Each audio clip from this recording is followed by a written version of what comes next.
Welcome to another explosive edition of the Kyle Nation Radio Show. I realize, folks, I've been lagging lately. Haven't been in the best of health and everything, so I had to cut down on my shows and stuff like that. And one thing I don't think is my health. I think age is finally keep is finally there. It's like, what do you there? What do you do? It's like, well, I got this, and my doctor's reports are good, and there's something else. And then it dawns on you, I'm not getting any older, any younger.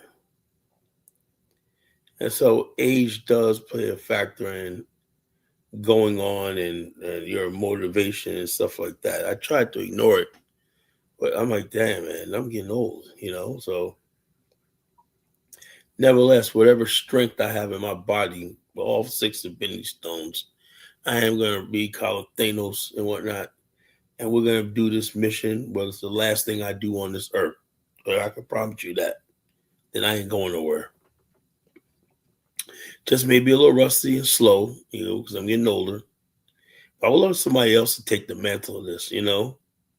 Somebody else to step up and say, something, let me donate 3 nights a week out of my life to do 5, 6 hour shows and whatnot, to keep the momentum of this movement going. This is a movement. This is an alternative. This is the alt Black America. This is the alternative Black America. Now you see the nominal Black America, which you see right now, is Black America is taking a lot of L's, you know, and so I don't like rubbing things in people's face, but I was right all along. Look, America is a racist country.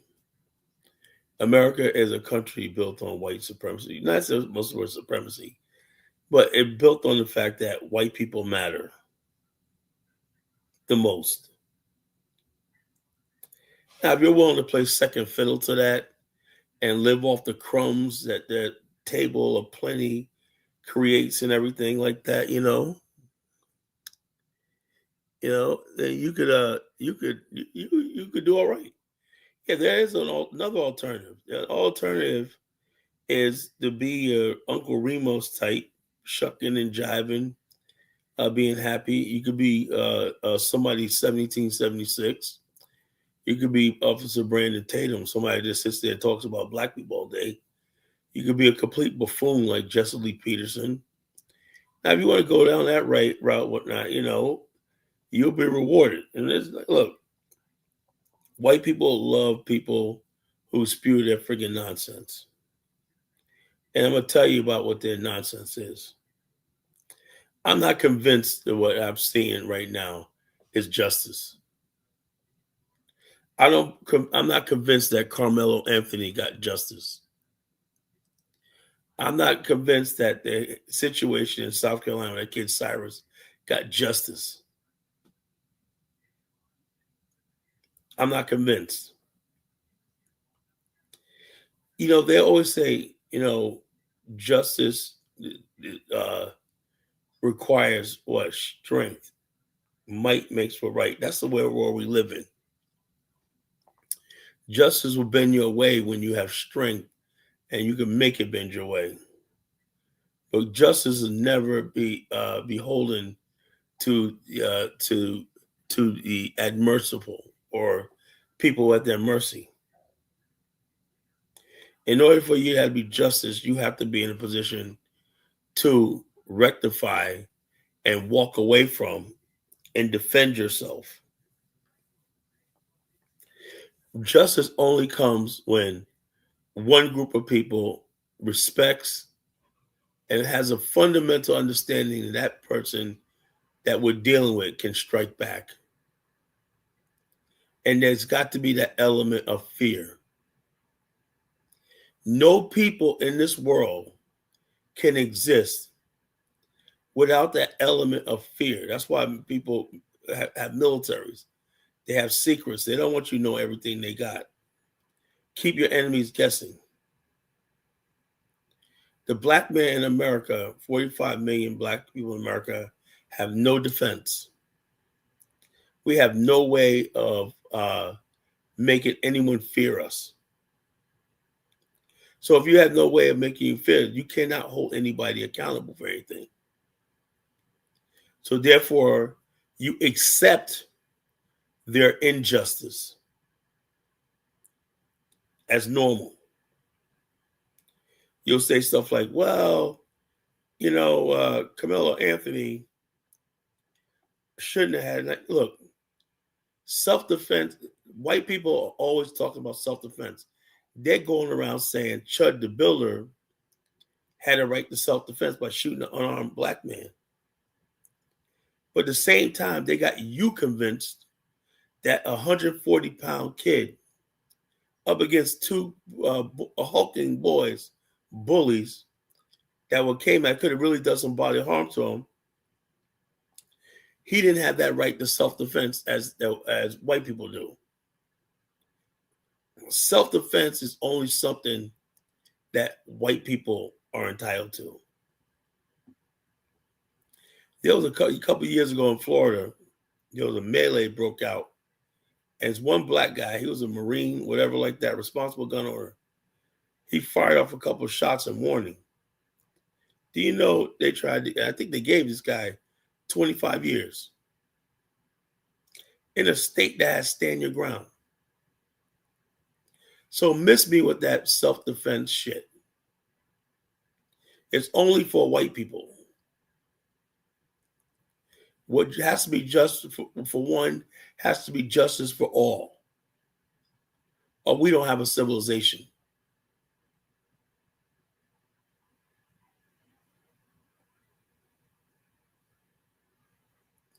There was a black woman in same state of Florida who had an ex-husband stalking her, broke into the house. She fired a warning shot. They tried to give this poor woman 20-something years in jail. Nobody even hurt. So miss me on that self-defense shit. Self-defense is only when it's a white person provoking a black person and they got this idea we're going to chimp out. We're so violent and strong and whatnot that they got to take out their gun and unalive us in self-defense.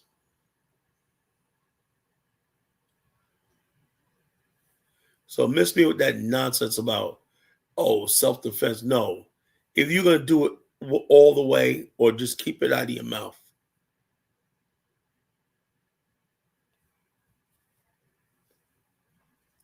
Because me, I am sick and tired of look, when I see that kid Cyrus, when I see Antonio, Carmelo Anthony, I see myself. I relate to them because I see myself. When I see Eric Garner getting choked out, whatnot, I can't breathe, I see myself. When I see Alton Sterling, I see myself. Stanley Crutcher got his brains blown out right there on camera and whatnot, with his hands up. I see myself.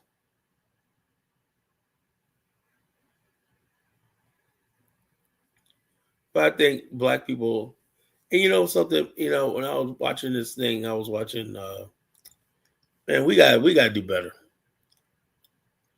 We got to do better. When they didn't even wait. When they took Antonio in, and he's going to spend the next 35 years in jail. Why are you telling that boy, don't worry about it, son? God got this. How many times we done heard that shit? God got this. 100 years ago, Marcus Garvey spoke at Madison Square Garden. And he talked about the injustice in America. And he said, we're suffering people determined to suffer. How did 100 years slip by and we're in the same fucking position we was 100 years ago? It's because we've been listening to the non-nationalist people. It's time for the black nationalists to step up. And people realize the black nationalists were right all along.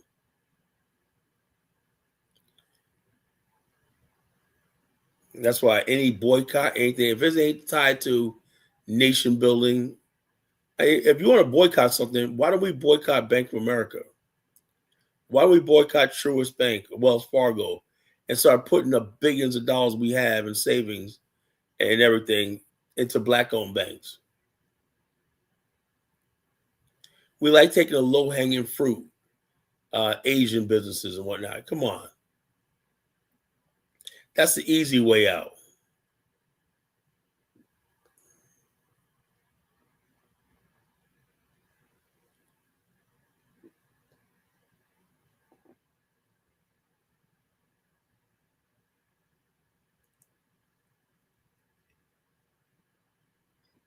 There's no easy way out of this. All road, the end game is nationhood. That's the only thing that should be coming out of anybody's mouth right about now is nationhood. How do we get the hell out of this country? How do we transport? First of all, how do we start transporting billions of dollars? We could transfer it through crypto. I wouldn't even transfer the US dollar. I would turn it into crypto and transfer it into crypto and our own banks throughout the world and whatnot. And just to get the fuck out of here, you know? Let these motherfuckers feel what it's like when we're not here. And I don't care what they really think, what they care about that. But it's time for us to go on our own. It seems like everyone's against us. The Latinos, the Asians, everybody's lining up against us. And out of this, you still got people, FBA ADOS and whatnot. The one group of people that we should be aligning with are African. They're deliberately trying to fight Africans who should be our natural allies and start setting up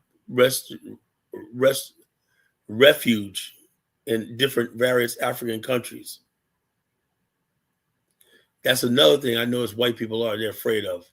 They're like, oh, they can't go to Africa because the Africans don't want them. How do you know that? You know? So the bottom line is this. When they find out there's people like me who go over to the continent, got a house there, everything, and that's becoming normal, they're going to flip. You mean the Black America got options? Yeah. And that's why the FBA people are fucking stupid. They want you to have no options, but to take white people's abuse. People like Nakmeezy want us to sit there and smile and shuck and jive with people like Chuck the Builder and whatnot, and go through this. We shouldn't have to be going through this bullshit.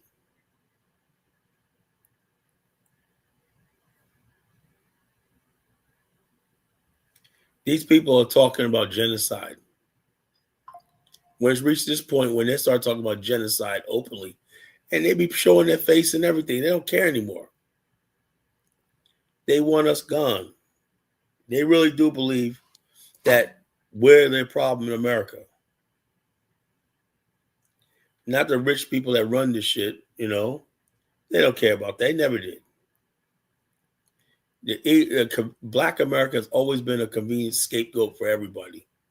That's why the least little thing they could trigger something like Wilmington Massacre, Black Wall Street Massacre, everything, because in their mind, we're the enemy.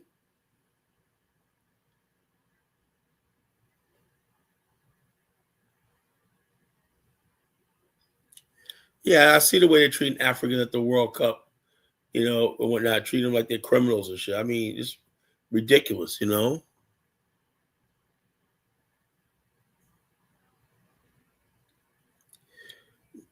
Yeah.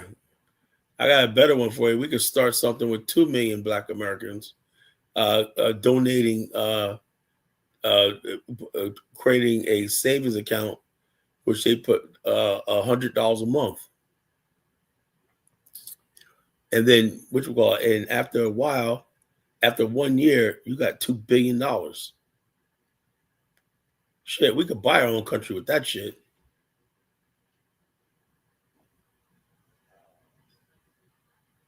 Yeah, I heard about that. They're burying that story. Why white people are taking a victory lap. I had some white guy that came and disturbed this black family, minding their damn business, having a good time. God forbid if we have a good time. Came back and then saying the N word. They try to ignore me. We want look. We're not gonna. Good Christian black folks, whatever. He gets armed and everything, comes back and shoots up a freaking party. That just happened.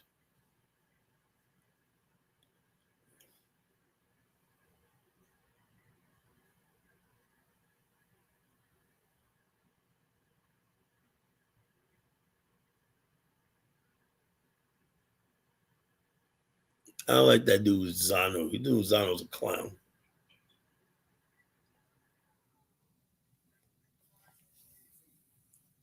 But this is the world we're living in right now.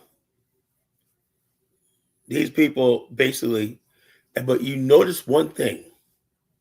I don't know anybody have peeped this. You notice those Proud Boys types, those alt-right type, they didn't show up down there at that courthouse. Any numbers. Why? Because you had the Black Panther Party there, and you had the presence of strong black men and black women. These weren't just some ghetto black people running.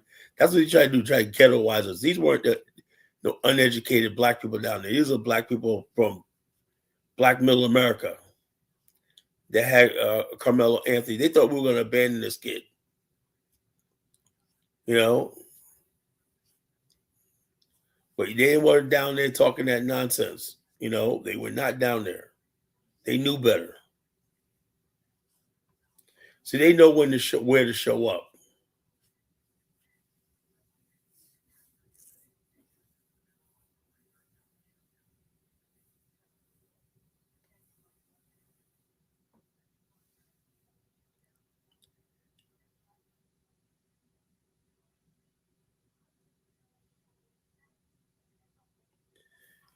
Yeah, we're living under martial law. The things about liberty and freedom of speech and self-defense and all stuff like that, that don't apply to us. You have to be one of those black guys who think you're white. I've seen cases where you got these straight laced white black guys, right? Who like they call themselves I have a right to carry and whatnot, and they get hemmed up by police like it ain't nothing. I'm like, boo boo, the fool. Them laws don't apply to you. You out there talking about your Second Amendment right, you stupid dumb motherfucker.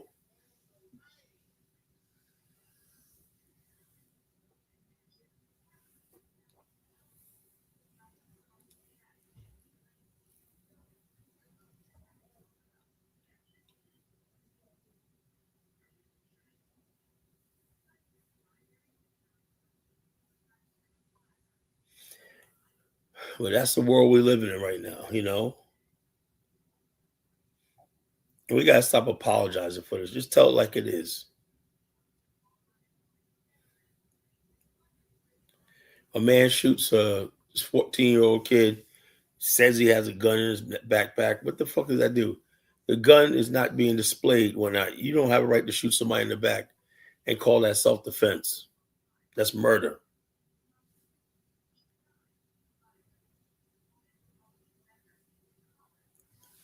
I don't know. Maybe the hitman's taking a night off tonight.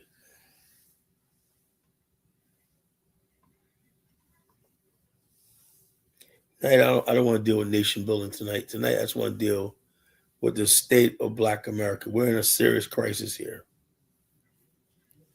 You know,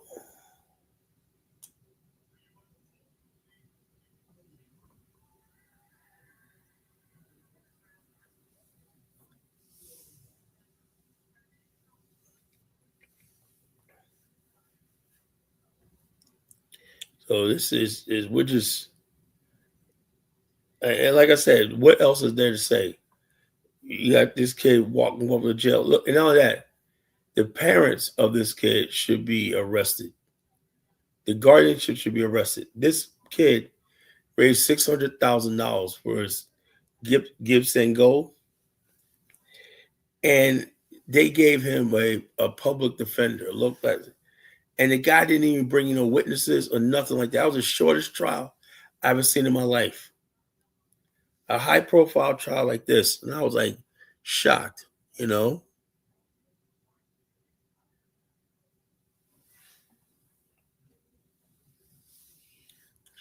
So I'm saying to myself, what the hell is going on? This kid was basically railroaded. But the mom's out there and the dad's out there. They got a house. They got nice clothes and everything like that. Just like Trayvon Martin's mother. They could have really pursued the state charges against civil suit against the state of Florida. That security company that did that George Zimmerman worked for. They could have went after a lot of people, but they did a settlement. She got her money and whatnot. She's like I said, it's like the ghetto lottery.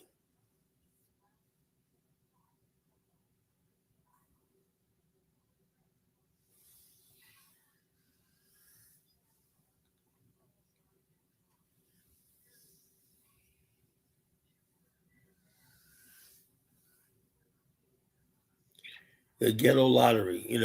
Somebody in your family gets shot and killed. You know, and forget justice. You can get that payday. Dude, man, if you was Africa, look, I seen a freaking video where a little China man knocking an African upside several top videos. Let's not go there, bro. See China men knocking African men up the side there and busting them upside their heads. When that little China man, he had busted swinging. And one I saw in Uganda, there were police. It was like 7 police officers trying to arrest the Chinese. Chinese just swinging, knocking all upside their head. And when the guy tried to get the Chinese, the other police officer grabbed the other black cop, right? Oh, against him and sided with the Chinese at arresting. Please don't tell me about no damn African Chinese. Chinese are Africans shitting on Africans every day. Tell somebody that don't know.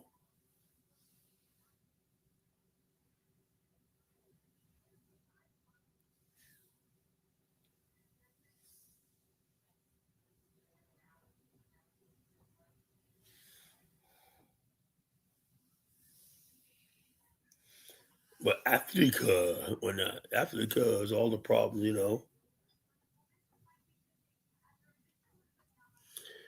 Yeah, they don't have to kill you, man, because they disrespect you all the time. They don't have to kill you.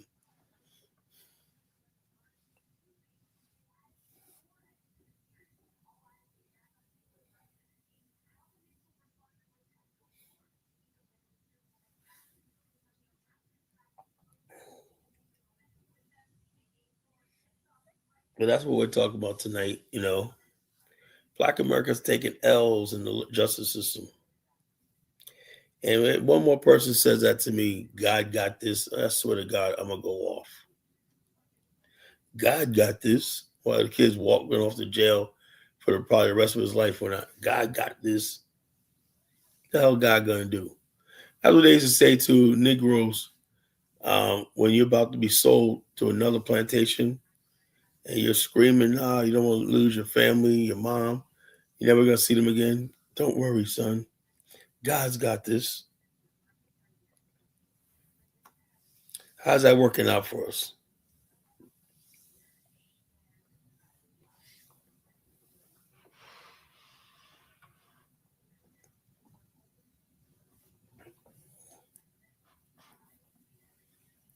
How is that working out for us?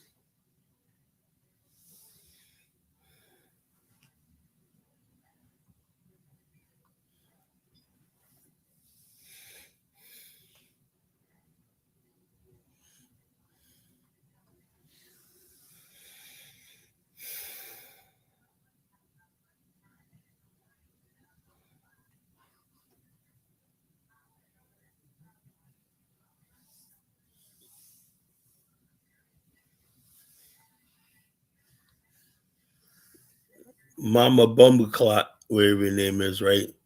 I also seen China Man down in a rural part of Liberia, illegally mining and shit like that is illegally mining, sand mining, rare earth mining, and some areas. They come and take what the fuck they want.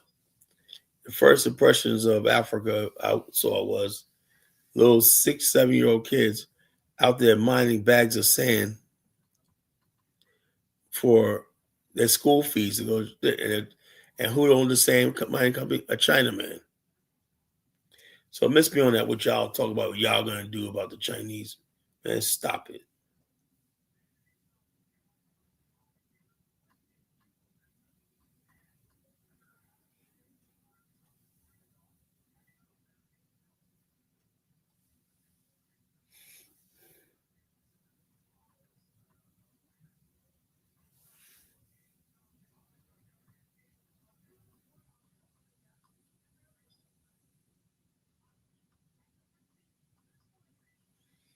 I don't doubt it.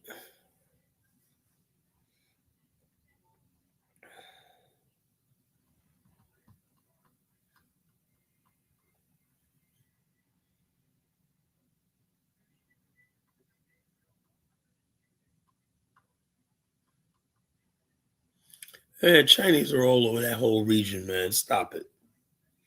Sierra Leone, man. Please stop it, dude.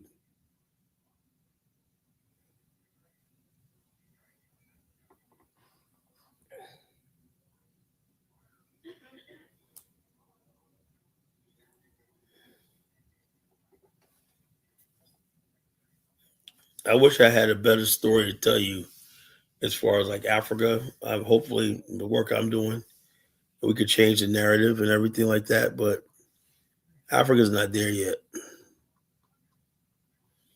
Africa's not there yet. So you got Diane Samir selling these goofy ass tours. I mean, think about it. Now, I mean, a couple of years ago, that sounded good. Tourism in Africa. Now look at it, man. You can't get any more corny than that shit. You know, fucking gonna take your money and fucking go to Africa, fucking tour. The hell out of here with that shit. You want to go to Africa? Just get on a fucking plane and get yourself an Airbnb and be done with it.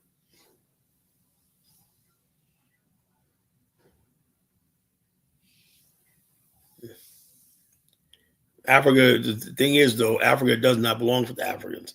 If Africa was for Africans, I would be more than happy to say yes or not. But it seems to me, my personal opinion, Africa is for everybody but Africans. Everybody and his uncle take advantage when I go to Africa and I gotta tell me why I got a higher status than you do. You know, Africans don't own shit, man. Stop it. You know,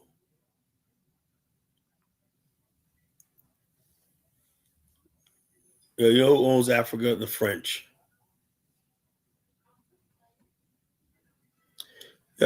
Africans make money in Africa. How? West Africa. Africa is the poorest region on the freaking planet.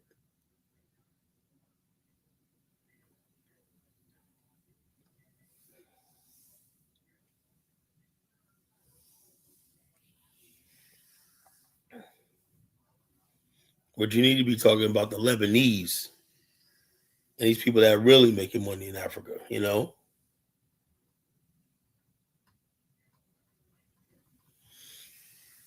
the Chinese are a disease. They're everywhere.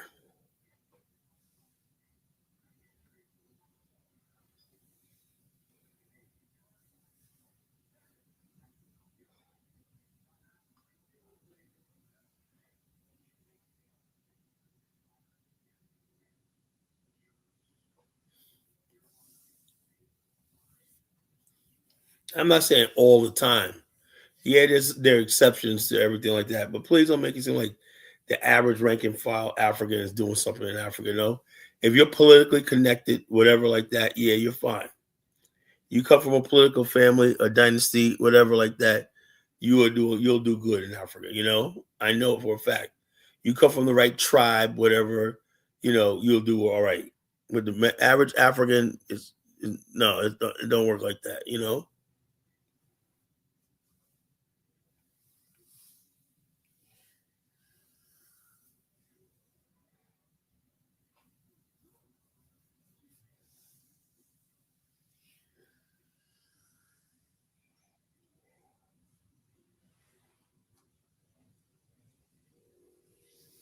But Africans, like they just got their pride and whatnot, you know.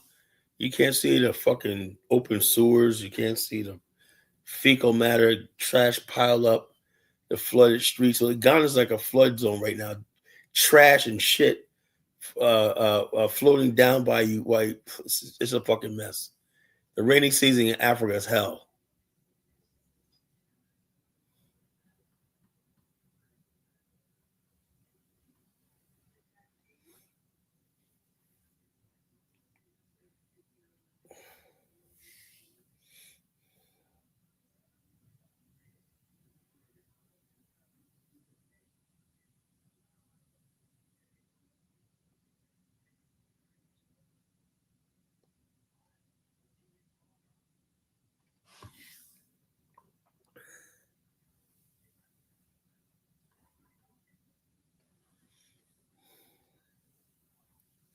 But I want to get on Africa tonight. Look, I don't want to get on Africa tonight because tonight is not about Africa. It's about America, the first world, the industrialized world. There's a price to pay. Black people, this is what we wanted. We wanted to be part of the industrialized world and everything. What comes along with it is the white man is saying you could be part of this industrialized world, but all those things that we enjoy, freedom of speech, self defense, all those things that we enjoy and everything belongs to us. You guys can't have that. So that's the trade off. Yeah, I love the Japanese. I love their culture. I admire their history. I love everything about Japan. I studied the country for years, and I can't wait to visit there.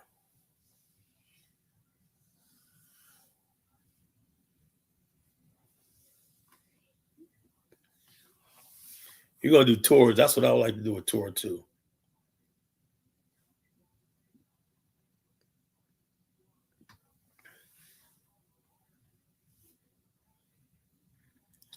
Hey, here's go. The Japanese don't love you. Well, I don't. I'm not looking for love. To me, a Japanese and an African like you are the same fucking thing. I don't see the difference.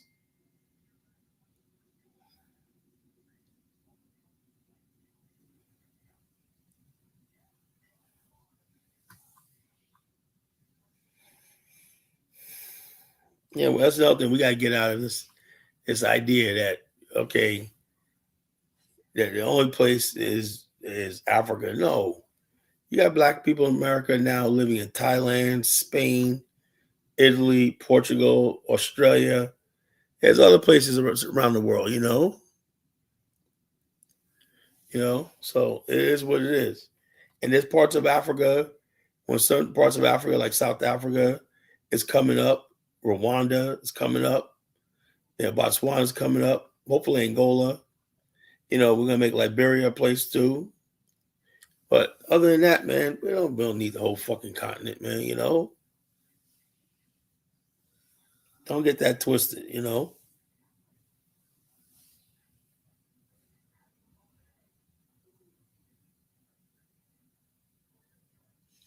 What's going on in Belfast? Oh yeah, there's like riots or something like that, anti-immigrant riots, something like that. I thought I saw. I've been to Morocco and I loved it. They treated me like God, man. Morocco was a beautiful country. Had one guy that owns a pizza shop near my office, right? I didn't know they were Moroccans. I thought they were Syrians or something like that. And I was telling him, they said, "Oh yeah, I'm from Morocco." I said, "Oh, you're really?" I said, we was talking about different places in Marrakesh. I said, "Yeah, I went to Marrakesh. It was so beautiful." Oh yeah. Hey, he told me, he said, "Look, next time you go to Morocco, I'm gonna give you my keys to my house. You can stay in my house." I want my pizza guy, owns a New York pizza. He said, "You can stay in my house in Morocco or whatnot, next time you go."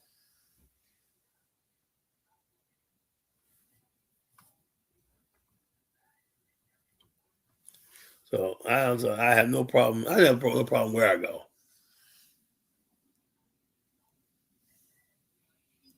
That's just me.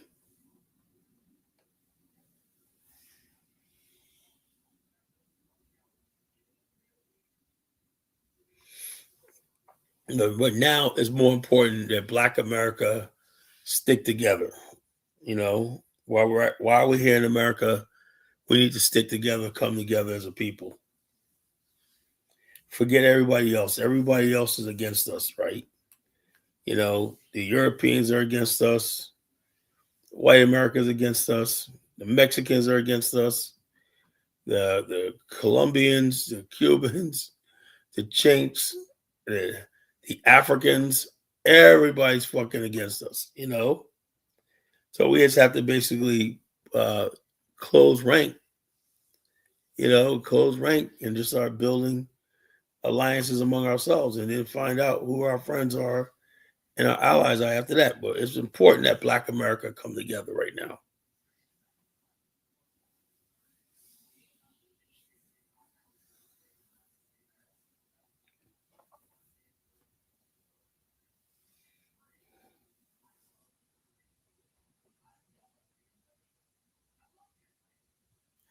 What's this stick together, leave Africa do? Nobody is pressed about Africa, man. What the hell are you talking about? I go there because I have a house and my wife's there. I'm not encouraging nobody to go to Africa. What are you talking about? Oh, stick leave Africa. Like, dude, shut the fuck. And the bottom line is, and when we go there, we're bringing resources. We're creating jobs.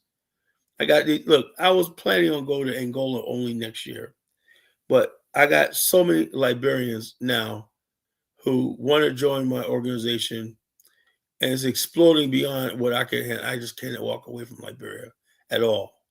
So I'll be there next year. I got major people there now that lived in the States for years. They're back.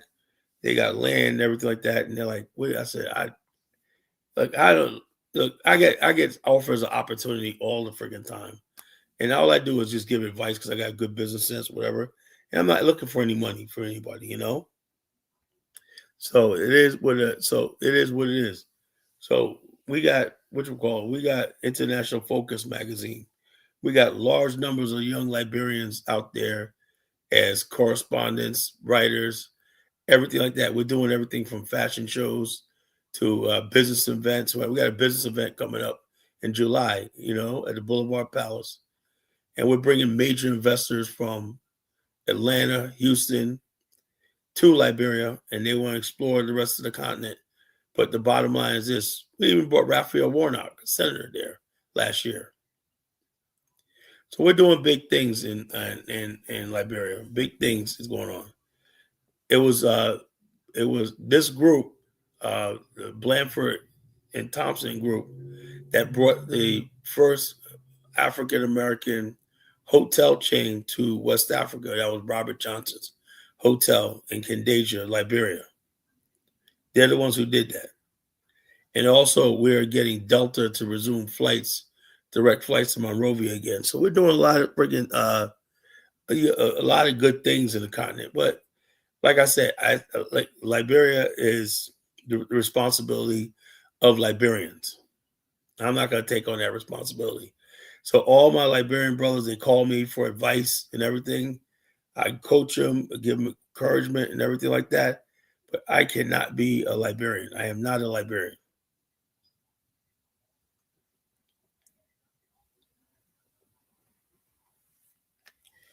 Yeah, I want to talk about Carmelo Anthony, and I got this African in the chat room talking about Africa. Like, God damn, man. Like the most insecure people on the fucking planet, most low self-esteem people on the planet. They always think somebody's trying to take something from them. And you ain't got really much to take, be honest with you.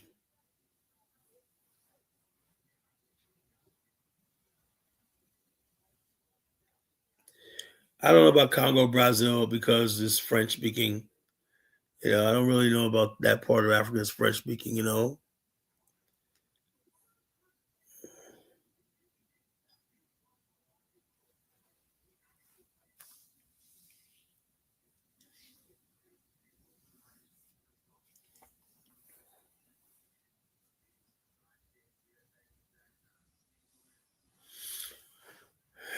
know. I don't know what you mean by do I blame Pan Africans for this? I don't know I don't even know what a Pan Africanist is. Now, there's some people who go to the continent, whatever, like that. They're into their African enthusiasts. You can call them Pan-Africanists, I guess. But what is a Pan-Africanist? I don't know.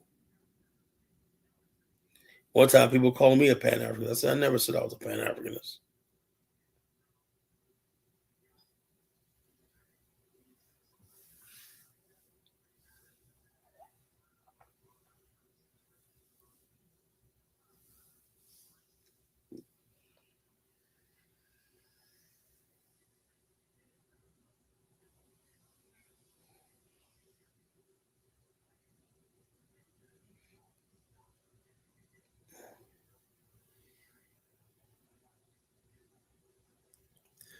I never said I was a Pan-African. Show me anywhere where I said I was a Pan-African.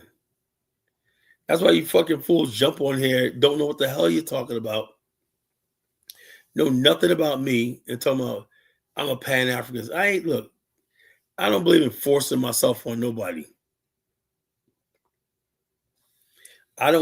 We black people in America don't benefit from any Pan-Africanists, right?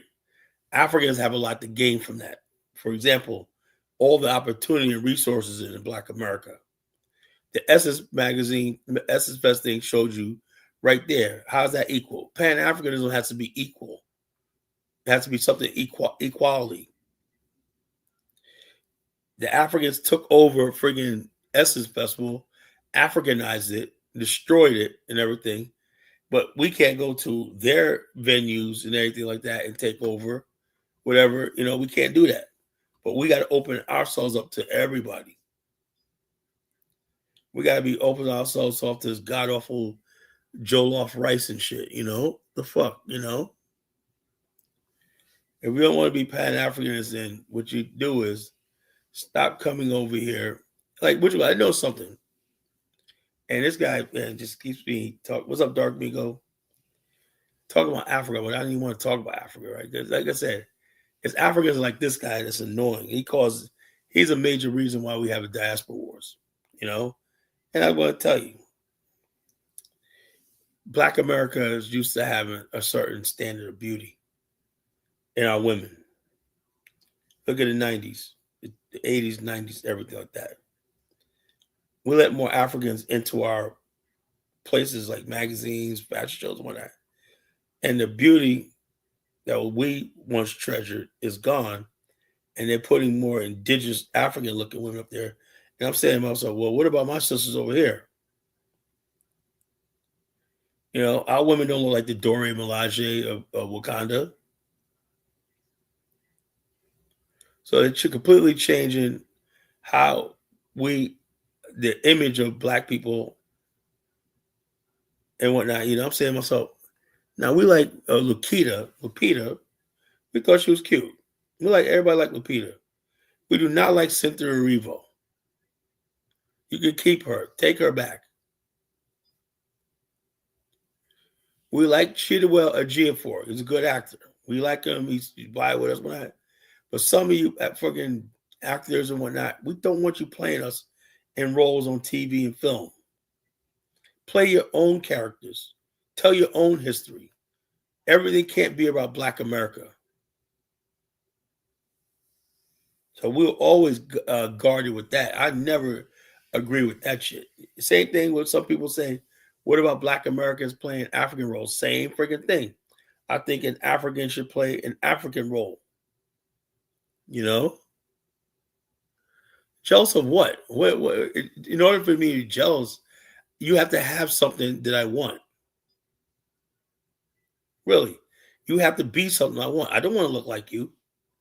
I don't want to be you. I'm happy with what I am.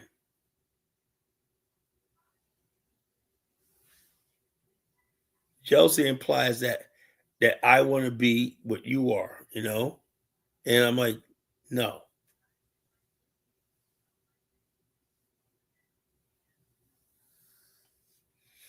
But this guy's sitting there gonna make me go off topic. I'm sitting there trying to talk about Carmelo Anthony and whatnot. And here you got this African troll in here and whatnot. These guys are so fucking okay, from the inferior African, what else has he got to say? Is insecure inferior African. You want a lot of Africans, you want a lot. from Africa. That's why you stay crying about Africa not giving free stuff. What free stuff? You ain't got nothing to give. Motherfucker, come on. Free stuff, man. Are you people delusional? You ain't got a goddamn thing.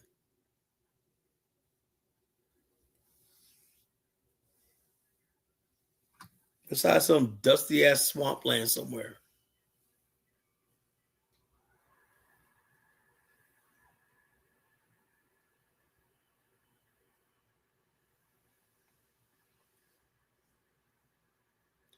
I think a lot of Africans are fucking delusional. They really do. They all think we're sitting around waiting on going to their fucking disease infested village fucking to live. No, I don't think so.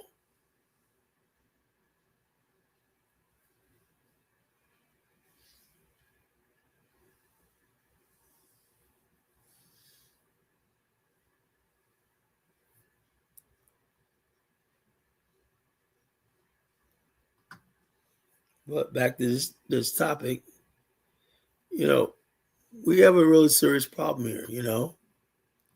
It's very obvious that the things promised in the Constitution does not apply to us. Now you can go ahead and live a lie like 1776. He's happy with the status quo. Me personally, I can't do it.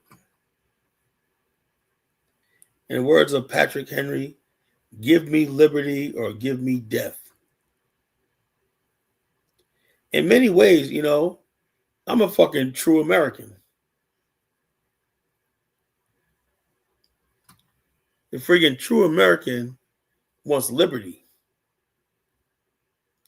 equality for all, justice for all. You can't have a society that openly says justice for a few or justice for some, injustice for many, and call yourself, you can do that. Yeah, look, I have no problem with that.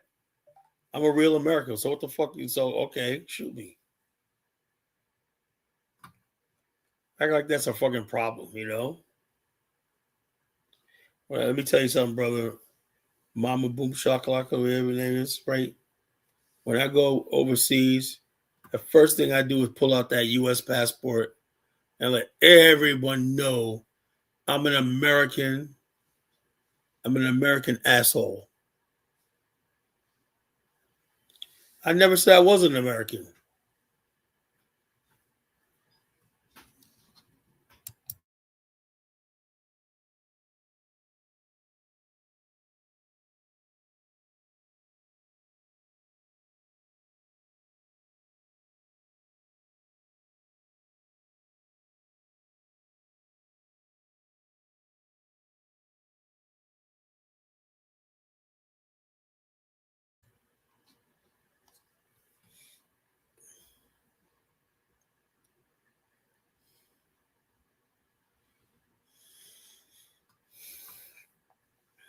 I never said I wasn't American. I was born here. I was born here.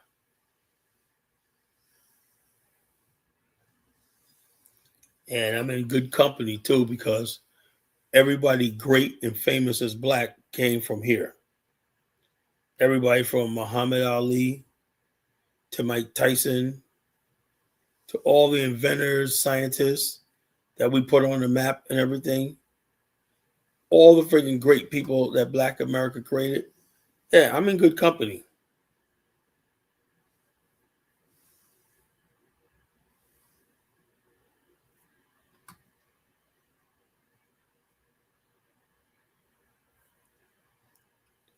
What's up, Rico Miller?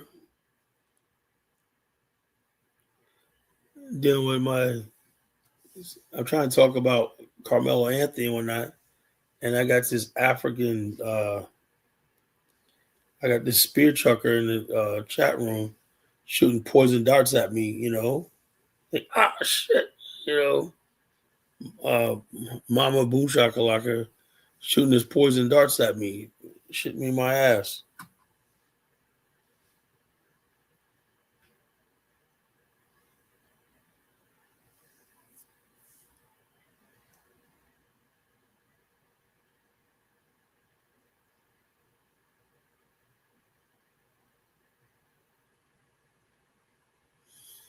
No, what I'm saying is this. I don't believe the boy end up killing. It should have been criminal negligent homicide.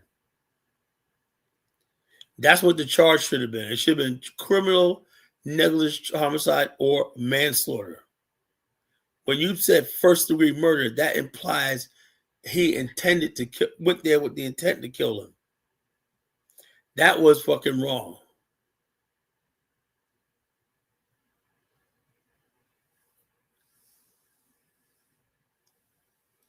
And the preliminary, how did the defense attorneys go along with a fucking trial like this? That was set up to fail.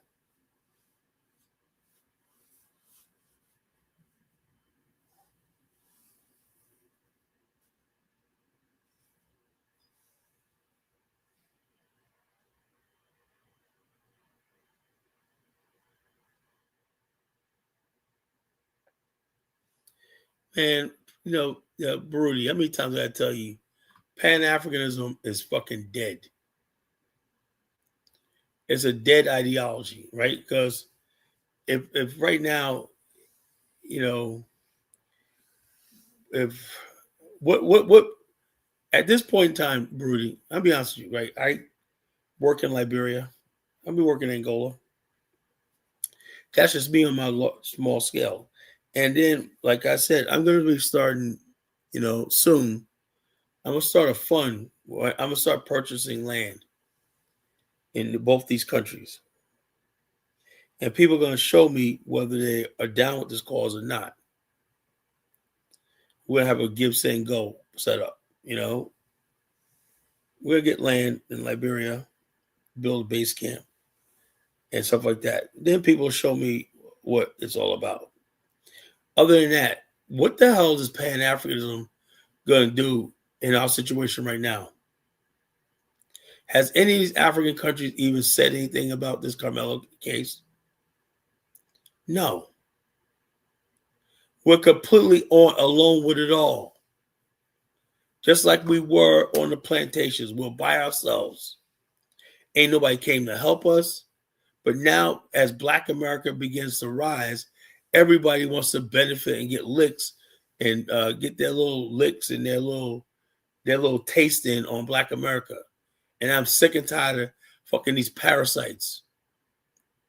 All parent is a bunch of parasites. If you can't match me as my equal, we don't need to be brothers. If you got nothing to offer me but mumbo jumbo, Ubuntu, and all this nonsense and whatnot, I don't need anything from you.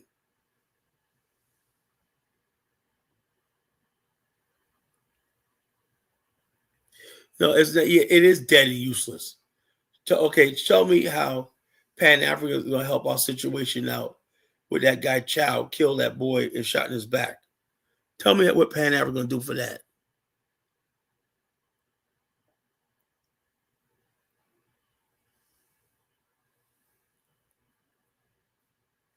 Carmelo Anthony was fighting against 140 pounds. And these kids that were attacking him were bullies. They were known bullies.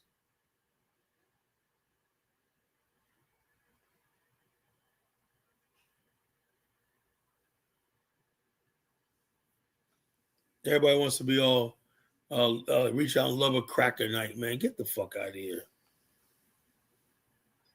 That was the definition of fuck around and find out. Nobody wants to see a kid die. But still, though, something got to be done about people thinking they could put their hands on people, do whatever the fuck they want to do in public, which against strength. I don't do that. I don't just walk up to nobody, put my hands on somebody and be like, hey, look, you want to do what I say do. I don't do that shit.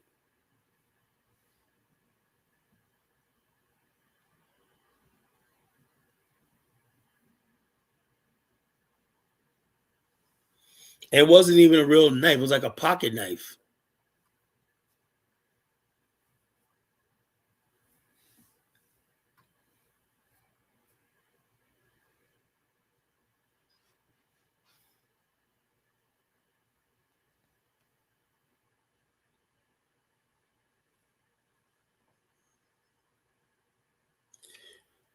He weighed 140 pounds at the time of incident.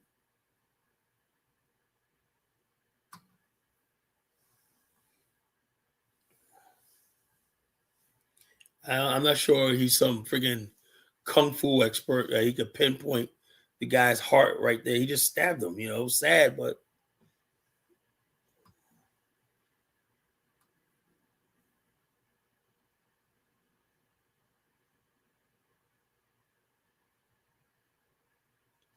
I know if that was a white boy and he got jumped by like four big thugs and he took one of them out.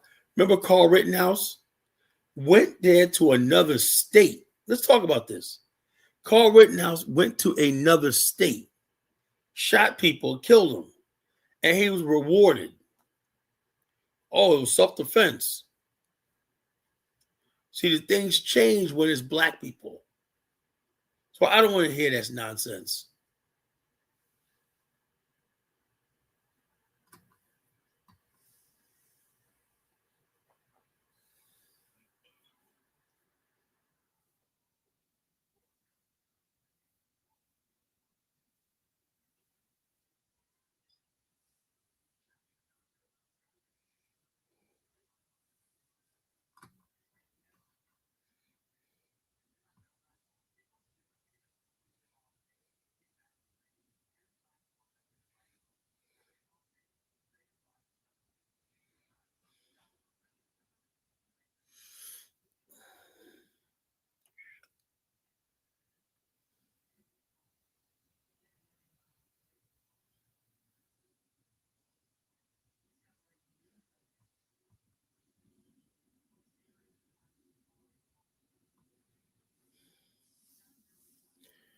Well, the bottom line is 7076, right? If they really had a concern, whatever happened to go get a teacher? That's what I always thought. Yeah, you're right. There was wasn't a nightclub. In a nightclub, you go get security. And in a school, do you get the your goons like the Metcalf boys? No, you get a teacher to handle the situation. You get security. You get the principal. You get the track coach. You get an adult. They overstep their bounds.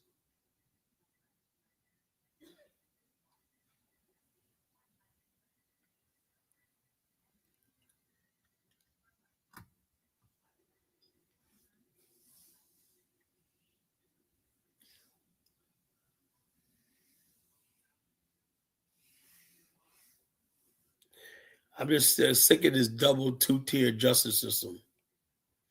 And I'm not a fool. I know it exists. Right away, right now, you got people talking about Chud the Builder almost took a man's life. It's talking about that's self-defense. Pull the gun out first. Start firing before they even start fighting. But people try to say that was self-defense. People are honestly going out there. You could Chud the Builder's lawyer talking about he was feared for his life. That's why he opened up 7 rounds. The judge and the prosecutor weren't buying it.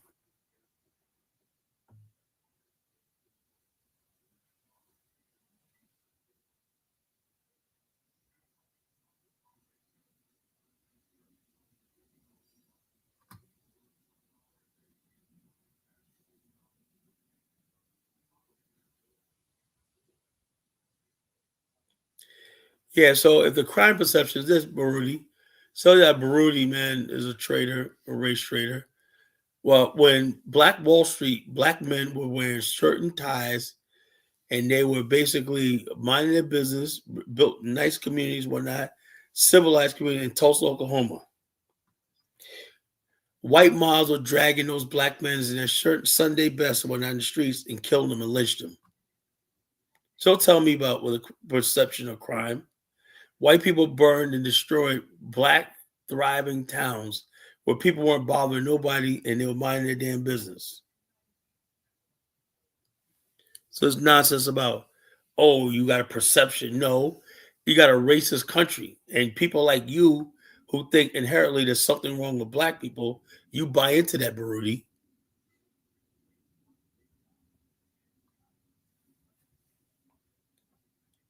That's like I said, this is ground zero of where race traders come to die. Yeah, George Zimmerman was told, well, sir, we don't need to do that. He went after Trayvon Martin anyway and put 3 bullets in his chest. But that was ruled self-defense. Please don't start with me with this shit. What the fuck did Trayvon Martin do? 16-year-old kid. Went out by some Skittles and some whatever. And they still mocking him to this day.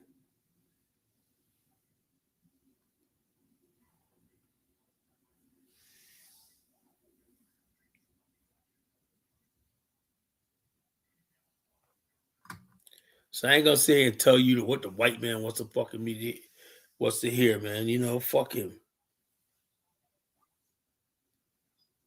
And it's not like taking up for black people. It's just saying what's right and true was for one is right and true for all.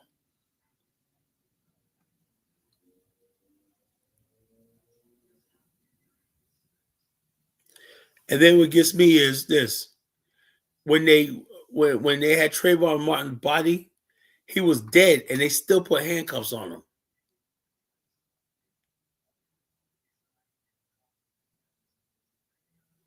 The Sanford PD still put handcuffs on that boy.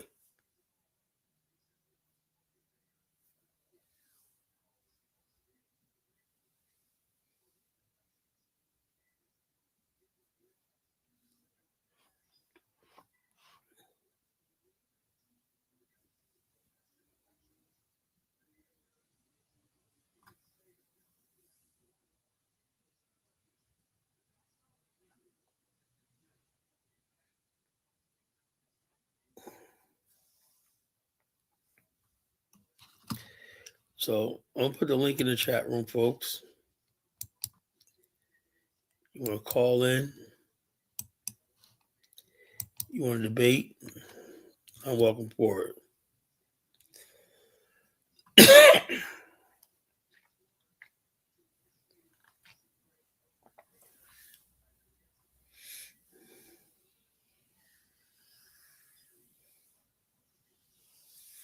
This is why I say this only truth is in Afghanistan. No mumbo jumbo, no nothing, whatever like that. If Africa is going to be partnered with us, then we could be partnered like that. Other than that, we don't. If we can't build what I like, I said we should build between our mother continent, which we descend from, and whatever, then we just need to cut ties altogether. That's the way I feel about it. You know, because the bottom line is we're doing this shit all here, all by ourselves.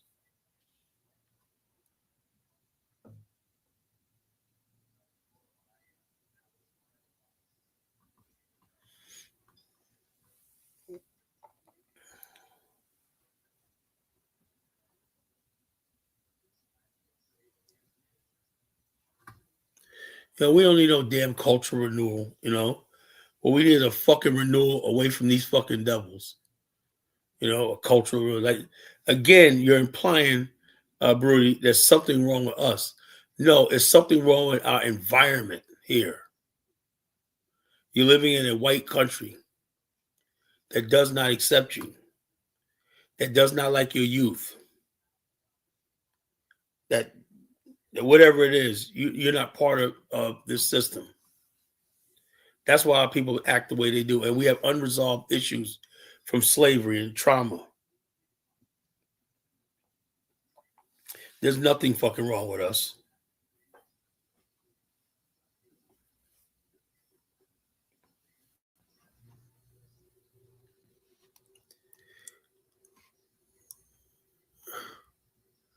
The son of Afghanistan, I'm not letting you on. There got to be that stupid idiot fucking Adama. Adama, you can go to fucking hell.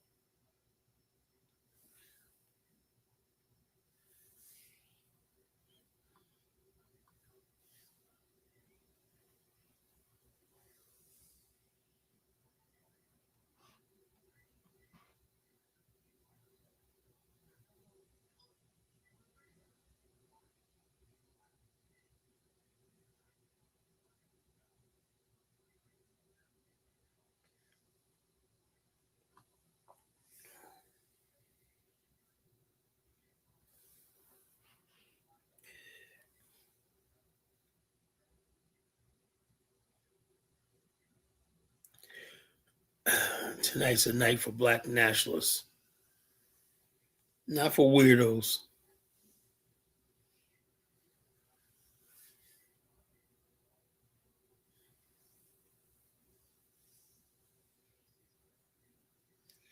So go run along, Adama. Run along. Find some other weirdo incel chat to chat with. You can't come on my platform.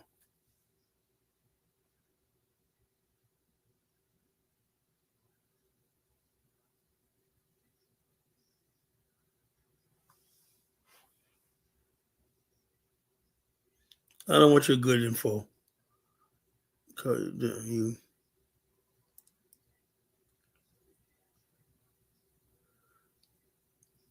look. I have no problem with Afrocentricity, right? So long as my history and culture is centered around it, right? I am sick and tired of people coming out of nowhere, like, oh yeah, blah blah blah blah blah. Like, what the hell do you contribute to my culture? Not a goddamn thing. You know what I'm saying? Not a goddamn thing. These people contribute. Like, I gotta sit there and be like, listen to people with their freaking nonsense and everything. Like I said, what protein do you put on my plate? I've not seen anything yet with what you call as far as like all these people talk like nonsense. We are becoming stateless. Black America is becoming stateless. And like I said, you know, there's these last two incidents where Chow was let off, was acquitted, shooting a kid in the back, chased him down, shot him at 100 feet away. It's okay, you know. People are like, yeah, man, Ricky Child's a hero, you know. And then Carmelo Anthony, he defended himself.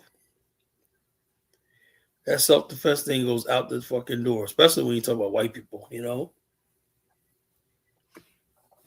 I even seen cases where white man gets like a 2-for-1. You go out there and shoot at a brother, he misses, you shoot him back, whatever. Both of y'all wounded, right? He's back. He ain't gonna find out who started, whatever like that. He's bagging both of y'all asses.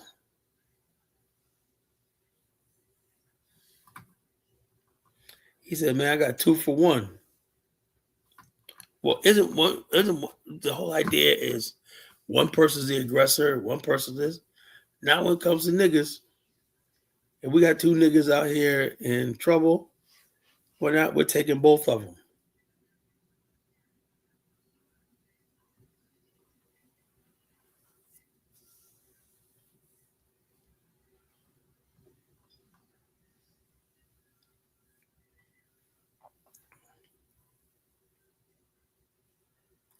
But I wonder what the FBA people think about this now. Tariq, man, is that still their hero? No reparations, no nothing. Now you can't even get justice. Sad situation.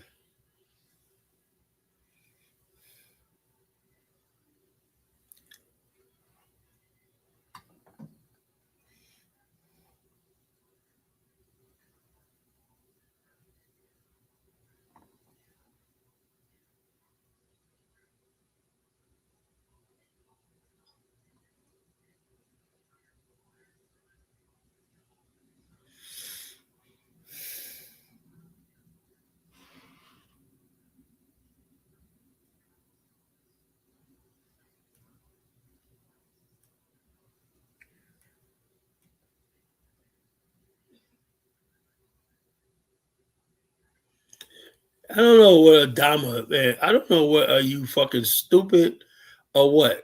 What you said about my fucking wife is unforgivable. I could take what anybody say about me. When you talk about my fucking wife, me, if I ever see you in life, I'm gonna break your fucking face. That's all I can promise you. If I ever run into you, I don't know how it's going to happen. I am going to split your fucking wig open.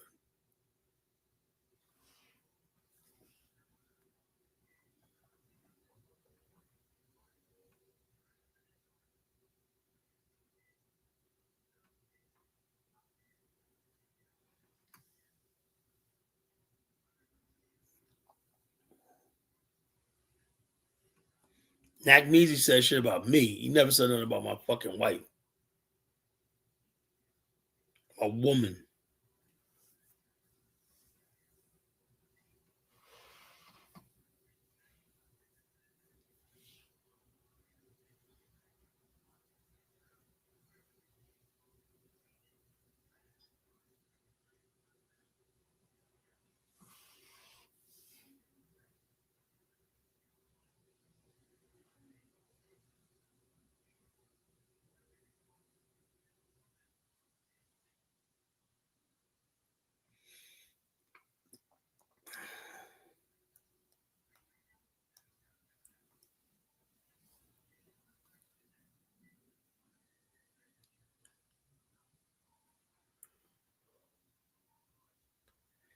Marbury bullshit. If Africans found power in congregation and black management, the movement, coastal states, I don't know what the hell you. I have no idea what the fuck you're talking about, bro.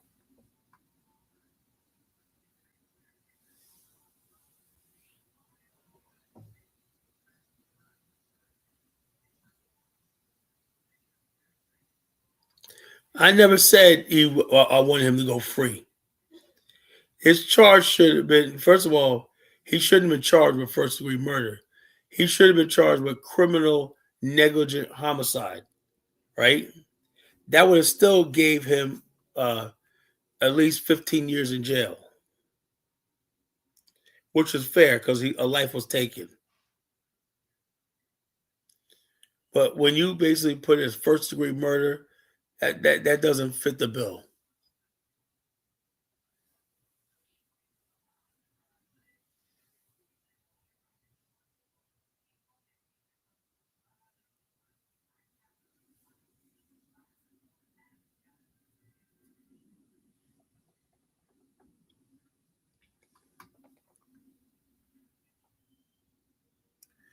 Yeah, you're implying premeditation.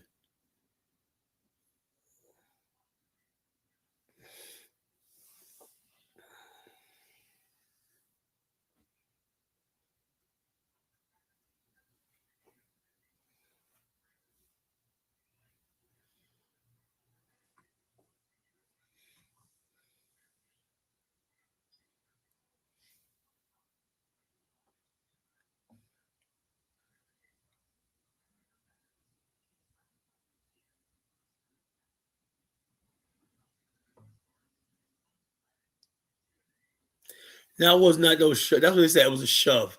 No, they went and grabbed this motherfucker up because they knew they were bigger than him, and they were going to drag him out of the freaking tent. That was no shove. They were going to manhandle him, grab him. I mean, look, let me tell you something. 776. In case you don't notice, right? When someone's bigger than you, right? They have the ability to capture you. You know, it's like to be captive. Just like that dude when you're in high school that knew how to get people into full Nelsons and choke you out from the back, whatever. When you have somebody in your captivity, you own him. You possess him. So therefore, when someone's about to grab you, or not a bunch of people are grab you, they basically got your body. And in that case, people are going to do whatever they can to stay out of that situation. No, it was like this. So, like I said, I see I should have known that you're gonna take up for the white people where this stupid shit like this. Even if he went to the other tent, that's what teachers are for. That's what faculty is for. They had no right intervening on that boy. And like they would kick his ass, you know? And these kids were known to do that. They're bullies.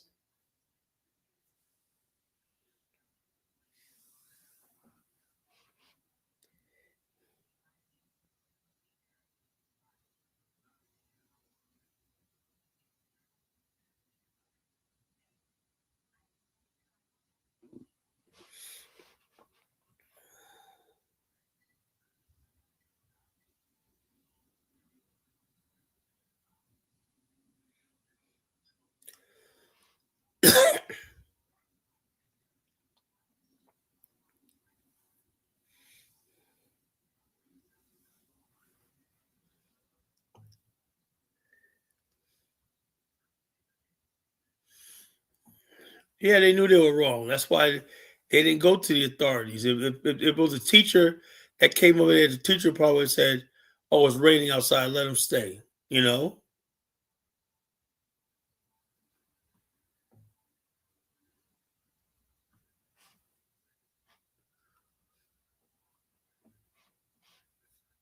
And these are the same people who are always telling us about we don't know how to fucking act.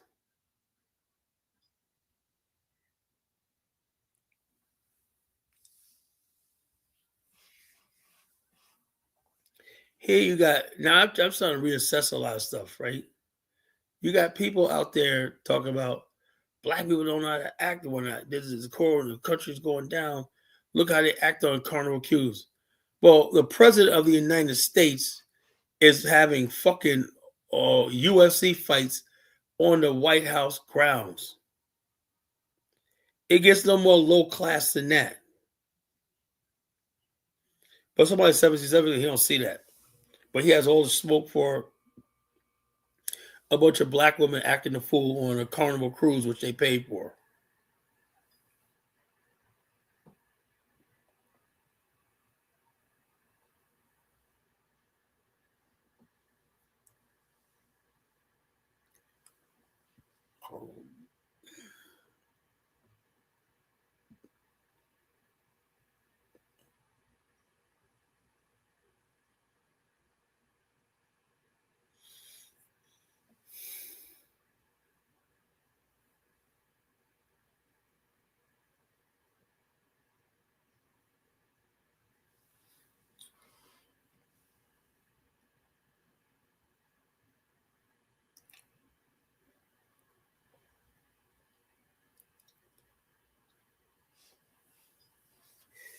So we need to really remake what we call decorum in this country. You know, you're like, oh yeah, black people ain't got no decorum. What the fuck is them? You know.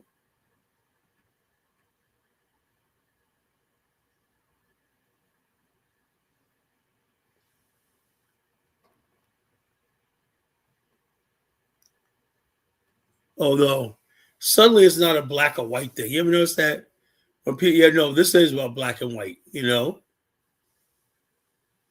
ain't about a sports thing. The dumbest thing I've ever heard. Yeah, you got people but you ask a person to leave. If you don't leave, you go get a teacher. Simple as that. You had no right. They had no right putting their hands on that boy, and it was no shove. They grabbed him up. They changed the story. See how they say? I said they lie and they changed the story. He just got a little shove. Okay. Carl Rittenhouse just got a little, a couple of bullets. You know, he just let off a couple of bullets. Okay.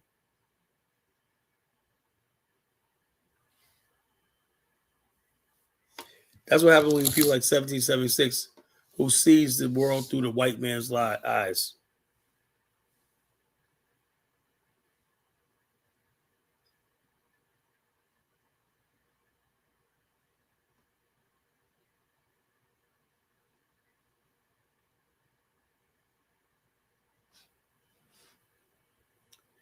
Yo, dude, man, I played sports. I did all that shit like that.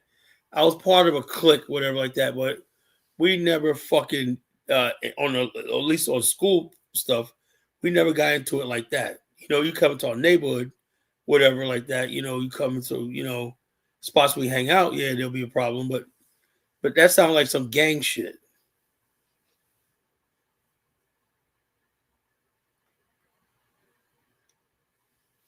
These two Austin Hunter thing were just a couple of thugs.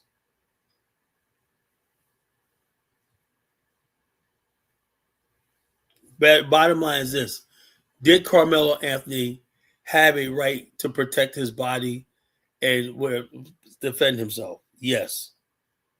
Did he go a little far with it? Yes. Was it premeditated? No. That's the issue.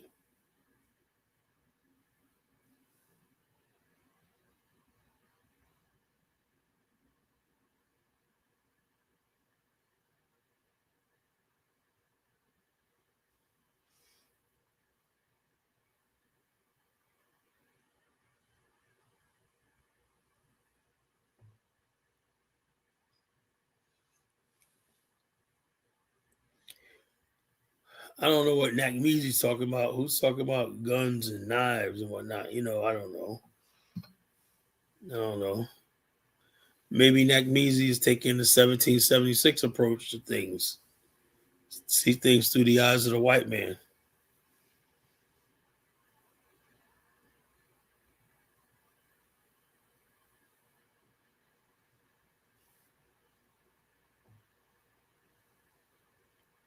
What you call it?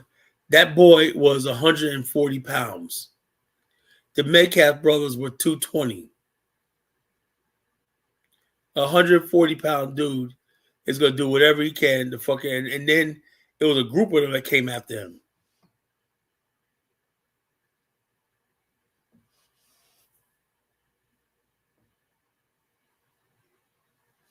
Yeah, I would say manslaughter or criminally negligent homicide. The problem is not that he should have got off with anything. I don't believe he should have got off with anything. Is what he was charged with. You're saying that he intentionally went out there and stalked Austin Metcalf and murdered him. Or you could have said manslaughter. Usually when people get convicted of manslaughter is when you kill somebody in self-defense. That's usually manslaughter.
That's it, folks. Black America's taking L's, right? Ricky Chow situation. You can run down a kid 100 yards away. He's far gone. We're not. Shoot him, kill him. And you still get self-defense. Now, same jackasses will say somebody stabbed somebody up close that was clearly trying to brutalize them. That wasn't self-defense. That's a strange world we live in. I'm just looking at patterns, folks.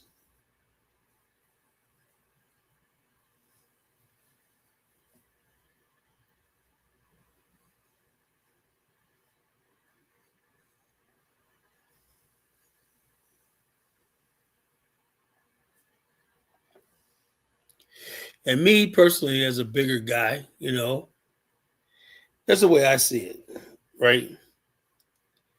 I may always make sure when I go out and people see me, I try to smile more. Even though I don't have a serious look on my face, I try to crack a smile when I see people like this bow. And when I see a dude that's much smaller than me, thinner than me, whatever, I try my best to put him at ease. Because I know this from doing club security for years, right? It's that it's that it's that 130-pound motherfucker that will kill you. That's one thing these Metcalf bro didn't understand. When I was doing club security, right? The big dudes, man, were no problem, man. Because they try to fight with you with your hands, and you got good techniques. You could take them, right? Those small motherfuckers, they're the ones that are reaching for beer bottles, wine bottles. You know how to sneak guns in the clubs, sneak knives, shanks, everything, and slit your throat. That's just the way it is. So when you go look at somebody, oh, he's 140 pounds. Let me just go have my way with him. No, you don't do that. That small dude is probably more dangerous than that big dude.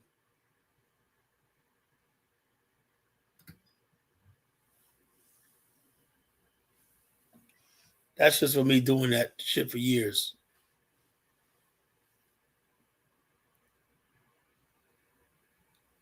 And that being said, I don't go around, bullying people, smaller than me.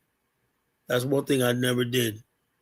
Go out there and bully people and like I'm sure who I am, whatever like that, because I got size on you, whatever like that. I'm not gonna do that, because it don't end up well. Because people that's small than you are gonna find a way how to even the odds. I had a friend of mine that has brains blown out. He was like 6'5", has brains blown out by a little fucking 5'3" motherfucker.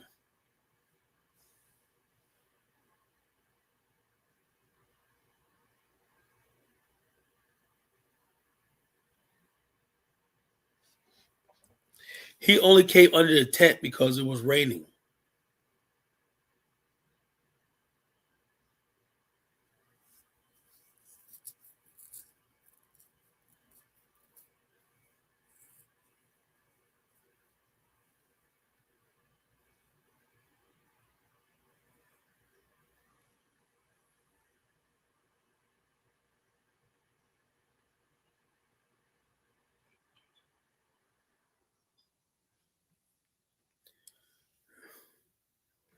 I'm not fat or anything like that, but I am pretty big.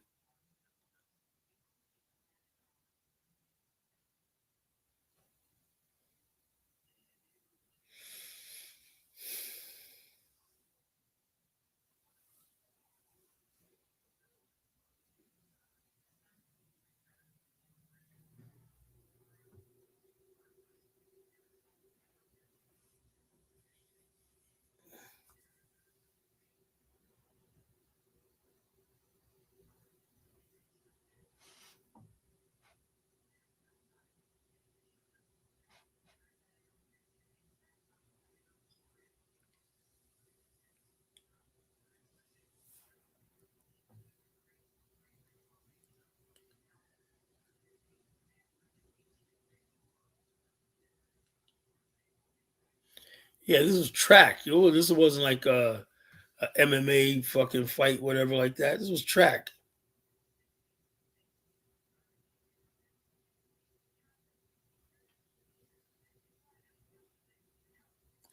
No, he was invited. 1776. Like I said, a lot of you people who drink the white man's Kool Aid and sound white like you don't listen to all the facts.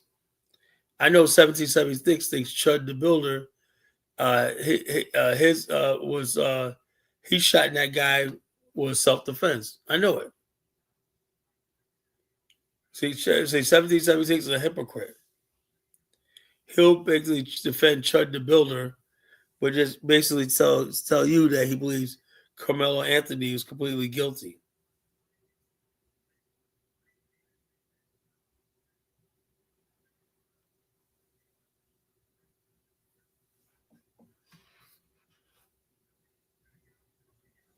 And another thing people don't seem to understand is this: when this first thing first happened, right?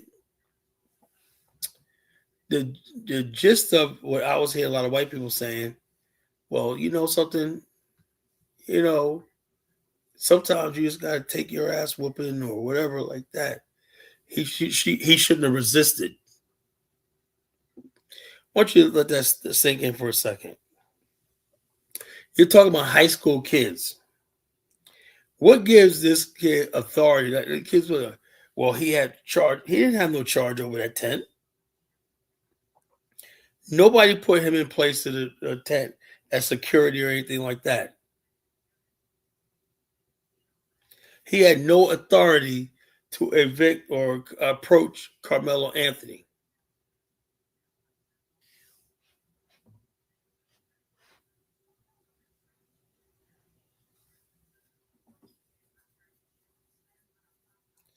You know, all the sellouts, you know, they don't sell you out. But that's why when they dealing with intelligent black people like us, they don't know how to fucking handle it because they sound stupid. You know, they realize how stupid they sound come up here tonight trying to defend this. And the next thing you know, when we start doing Chud the Builder case, 1776 will be like, yeah, boy, my friend, my boy Chud the Builder and whatnot. Yeah, free Chud the Builder. They're all fucking full of shit. He's sick. These type of black men are sick.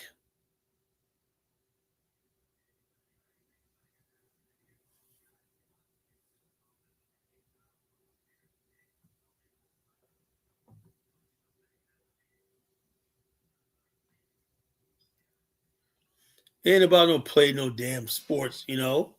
This was track. This wasn't football. This was track.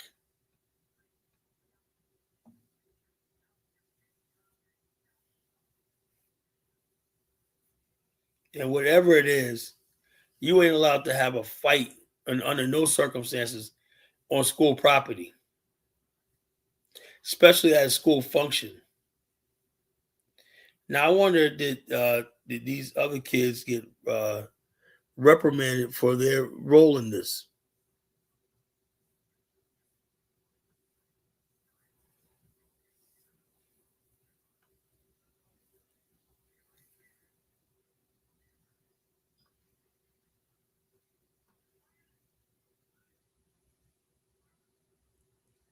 Oh yeah, I know. Yeah, I never went to high school. Okay, yeah, that's when you can't win an argument, right? You say the most dumbest things, like they say idiots and crews say the darndest things. 7076, you say the darndest things.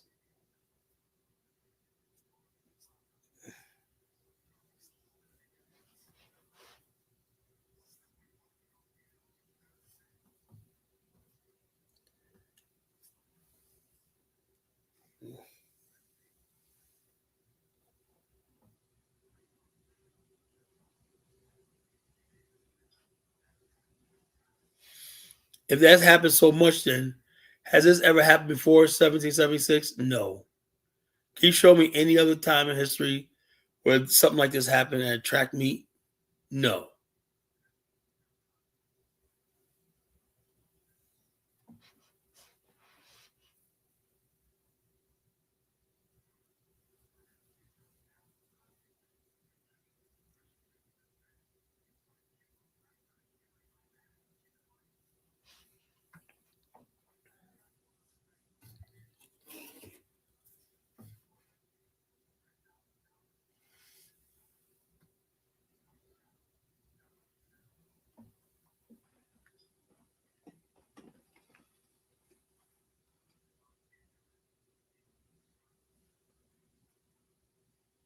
What had this ever happened in history?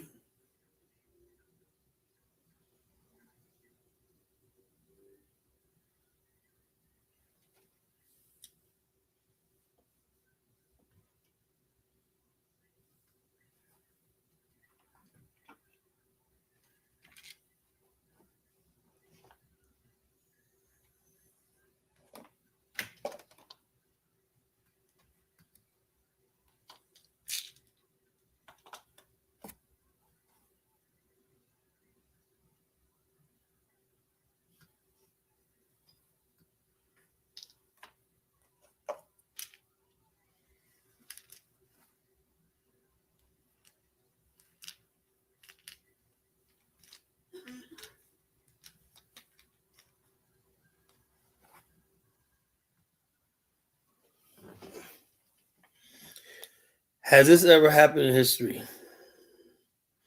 No. So there's no pattern of this. So if there's no pattern of this, how can you have a reference? 1776.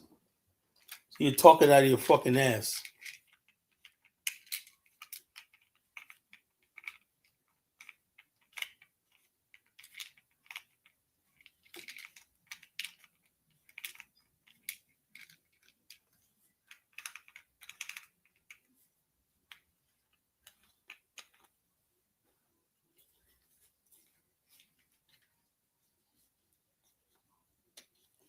I was hoping I would get these anti Carmelo people call in tonight and debate me, but And when you reach a status like me, people are just scared.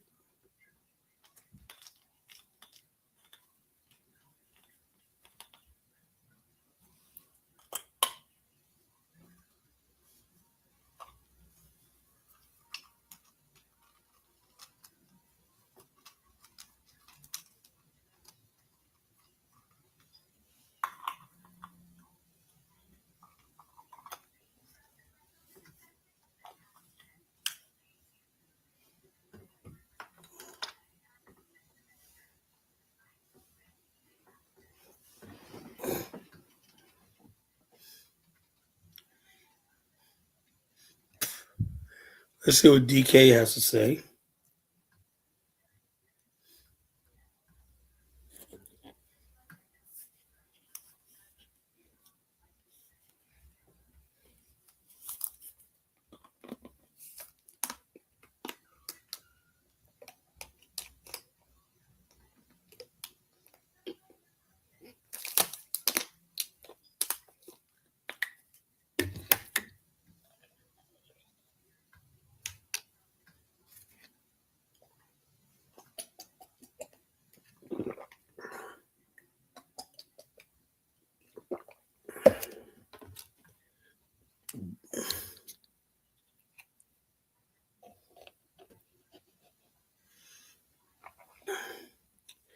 Now, DK, why would I be happy about this verdict? That's what happens when you assume, DK. You make an ass out of you and me.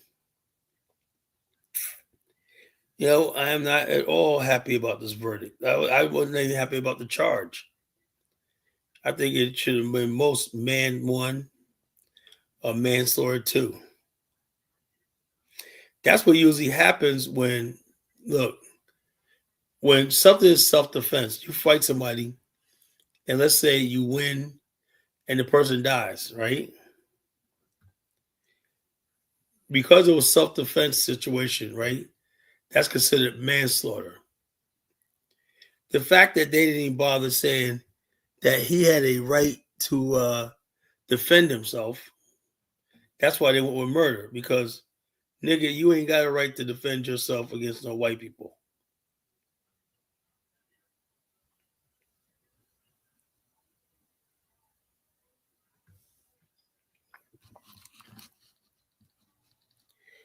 I'll put the link up in the chat room again. I want somebody other than Adama.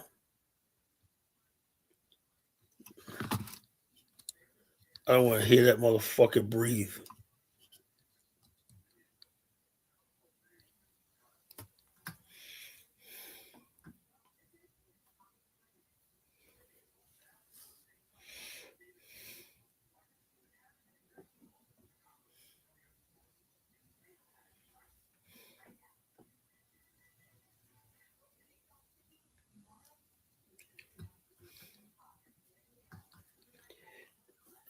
What say you, folks?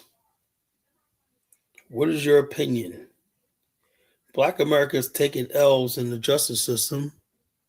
You know, oh, the damn Knicks game. That's another thing black people got to get rid of, man. You really want to grow up, man. Motherfuckers got to get rid of that sports, that shit. They really do. You got really. I mean, I ain't telling anybody what to do, man. But people, I don't understand how grown men they fucking so enamored with fucking sports. I don't get it. And like I said, the community is burning, going down the tubes and whatnot. You need all hands on deck and whatnot. A couple of niggas running down the floor with a basketball, slamming and whatnot is not going to get you to salvation. I don't get it. I don't get it. I guess it is what it is. The white man got all his tricks to distract us. When he knows this Carmelo Anthony thing will disappear as soon as when August Super Bowl starts. Soon as Super Bowl season kicks off, football season kick off, all this stuff is gonna be forgotten about. The white people you're beefing with online, you're gonna be out there in the friggin' field saying, "Take me out to the ball game, take me out to the crowd. I'm just a schmuck and a moron. I don't care whatever goes down at the ball game thing." It stays because three strikes you're out at the all ball game. All these take me out to the ball game niggas.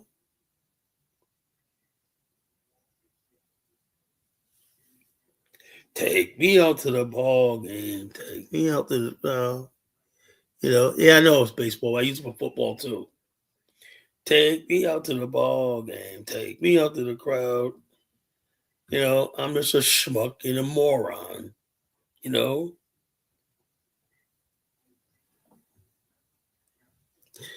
I am not. I don't have to be athletic. I'm not unathletic, but I mean, I could watch the sports here and there and whatnot. But people like obsessed. My brother, he's obsessed with sports. Goes down to Dallas right last week. Called me from Dallas at our boy John's house when I did down there. See my brother, two well-off black men and whatnot. Hey, go down there, whatnot. And I say, John, what's up? Hey, what's up, man? What's up, John? In the background. What the hell are they talking about the whole fucking time? They're sitting there, scores and this, that, and the other thing. They got ESPN on. I'm like, man, come on, y'all down in Dallas. Y'all got the whole fucking city to the U. Y'all brought the wives down. Y'all should be doing shit. But y'all freaking talking about fucking and Knicks and shit like that. Like, what the hell? I said, whatever. What the hell ever. Don't even bother asking them what they thought about Ricky Chow or whatever. It's like that because they're out in the ball game. All right, Nakmeezy, what's on your mind?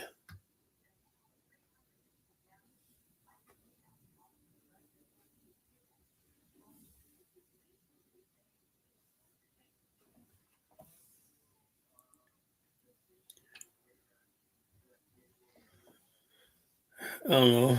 Nakmeezy's muted. I don't know why you can't hear him.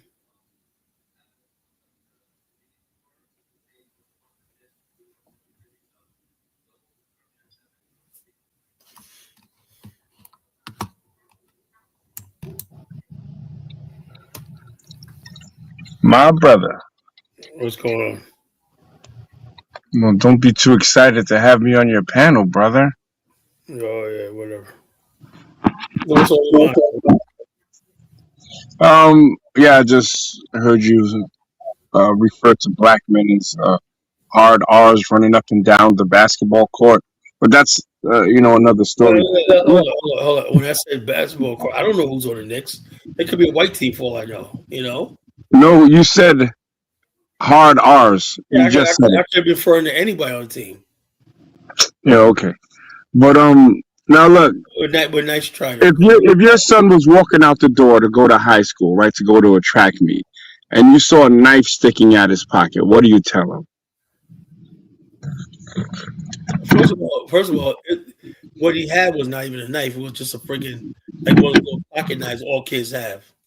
A pocket knife is a knife. Your son is walking out the door, going to a school, and you see a knife sticking out of his pocket. What do you tell him? One of those little pocket knives that you peel apples with. Well, what do you tell him? He's got a pocket knife that you peel apples with, and he's going to school or a school event. What do you tell him? Oh, he has it on him. I won't tell him nothing.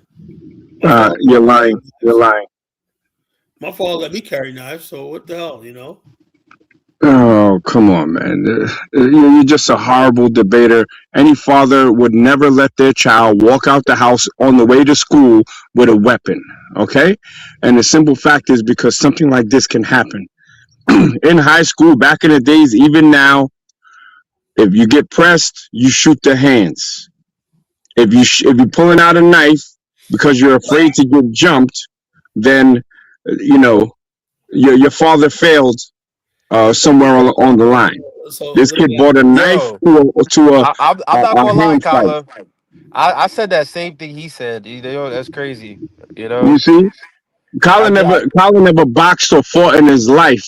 That's why he doesn't understand. He's scared that he'd bring a knife. but I did but box two and things can be true though, Dak Beezy.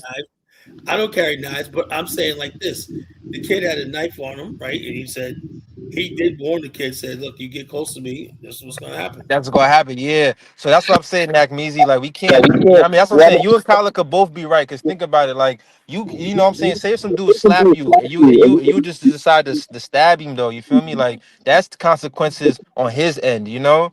So like two things could be right, bro. Look, that's a FAFO. You know what I'm saying? And look, I will poke somebody up quick, but I will do that knowing that I would have to go to jail for it. Okay, And that's I'm not true. crying. I'll put up a defense or whatever, but at the end of the day, I'm not. I stabbed somebody that was being trying to beat me up. Okay, If I put my hands on somebody in the street and they poke me, I think if I put my hands on somebody in the street and they poke me, I think then it is what it is, man. I think you're Okay, missing my yeah, point of the show tonight, right? My point of the show was it wasn't even so much as about I knew the kid took a life, right? He had to be punished for that, right? What I'm saying was look at the the overall in this society. I had a friend of mine that killed somebody in a fight, right? He was attacked, killed a person in a fight, right? He didn't get charged with murder. He get charged with manslaughter. When you fight in self-defense, you automatically charged with man one, man two, whatever like that, because it was a fight, right? The fact of the matter is, they didn't even acknowledge the fact that, yeah, this was a fight. He went over there. These kids went over there to evict him, what they had no authority to do. You know, put their hands on him. It was like four of them. And man, he said, "Don't get close to me. I'm gonna do this right." And he stabbed him. Right now, I don't believe that he intentionally said, "I'm gonna come to murder you." He said, "I'm gonna stab you," whatever. And like I said, sometimes you 17, you probably don't know the ramifications of what you're doing. And my point I'm trying to make is this: it should have been either criminal negligent homicide or manslaughter one. A murder one, a premeditated murder one was the thing. Were they charging with premeditated murder? Yes, first degree Now murder. that I don't. That's overcharging like crazy. That's what That that's means he woke up that morning and said, "I'm gonna kill me a cracker today." that's my whole argument of tonight. Well, I And, agree with you on that. and at the same time, these are the same motherfucking devils who are running around saying that they need freedom of speech, self defense, and whatnot. If I could I want to be able to carry my gun around, call black people the N word, and pull a gun out if they retaliate in self defense. So they want to be able to kill us provoked. That's what that Chud the Builder is all about. The same exact ones that saved that guy that Brian Lang, that Jack Lang. They arrested him, anyway, in Texas, for some terroristic threat. The same one who gets out there and says, the future of the white race is here and freedom of speech and all this kind of blah, blah, blah, blah, blah. Then he goes down to Carmelo Anthony talks about Carmelo Anthony did not have that same self-defense. They showed up. The same people showing up, the different thing with two different stories. These people are delusional. They're insane. That's what I'm talking about. And so I'm gonna have to fact check that murder one premeditated. I don't think it's he was charged with premeditated. murder one. Wow. And that's what people argued about. It said that you didn't even acknowledge the fact that it was a fight. It was a fight. When it's a fight and somebody gets killed, and it was he didn't provoke it. Now, if he would have went up to them and said they try to act, did not try to say that he went up there and provoked them and threatened them. When I know he was like, just leave me alone. I was invited to sit here and get out of the rain. And they're like, no, you got to go. And said, we're going to forcibly evict you. And next thing you know, that's what happened. So I don't know what else to tell anybody.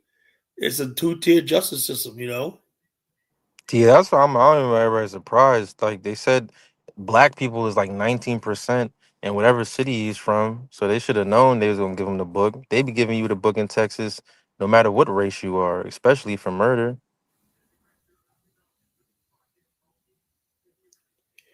Nak had to bow out.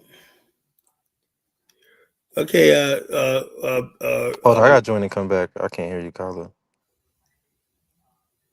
Hey, what's going on, Kala? what's going on? Oh no, man.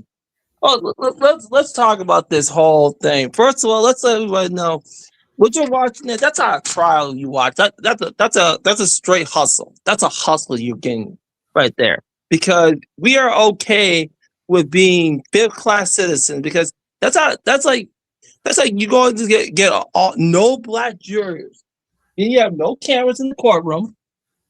Then you have the DA, and then Austin Midcraft work on all being buddies. Do you know? Do you know that a lot of people don't know this? Do you know that Do you know that they also have a sexual assault case? Oh yeah, And yeah. Who? The district attorney has several charges out there: a rape, sexual assault, or sexual misconduct. How is that not a? Oh, and they just filed the appeal. Good. And you know what I hate when people say God got this. Well, I can't stand when black people. We got that's those are God ain't got nothing to do with this one, dude. these are like passive Christians right there. Passive. Yeah, what you it was like when you get ready to walk off to the friggin' get sold on the auction block. Don't worry, son. God's got this. We're not, never let you just pull the fuck off, That's some bitch made stuff right there. Those aren't men and women. No, those are little children do that because you don't have any sorts of mind. Then you already have court intimidation. I don't know how that right there should just got you a new trial right there. And my thing is, I was like, why didn't they have like a bunch of, like all the black people like come there, you know what I'm saying, and crowd the outside of the courtroom? You would think they would. Right, that's what I'm saying, right? Like, black people should have did was what they should have did was help argue with Hustle Smart. They raised $600,000 for that kid, right? And he had to use a public defender. What? No way. Yeah. So who took the money? Where does money go? The parents bought a house. They went shopping. Nah, they hustled and dang that thing. That's messed up. They don't give a damn about that boy. Cause a lawyer is literally like $2,000 minimum, Kyla. That's crazy. And so they should have got himself a lawyer. I could have played that case better than that lawyer did. Yeah, anybody could, right? Nakneezy probably could have went up there. Right? Yeah. Yep. And then all the free. Have you guys all know that every black congressional person has been including all the states have been silent of this trial? Unbelievable. But I'm not shocked because they know that's not a damn thing. I mean, there was this a movie that came out back in this 80s. It was about the before the one that Samuel L. Jackson was in. It was about the Attica uprising, right? It was like one scene that really struck me was when they had Bobby Seale and I think it was the original Bobby Seale played the role. Came to Attica, was negotiating, and he was going to present the list, the hostages. The prisoners had some of the guards as hostages, right, in Attica, and they said they wanted Bobby Seale of the Black Panther Party to present their case, whatever, what they demands, whatever.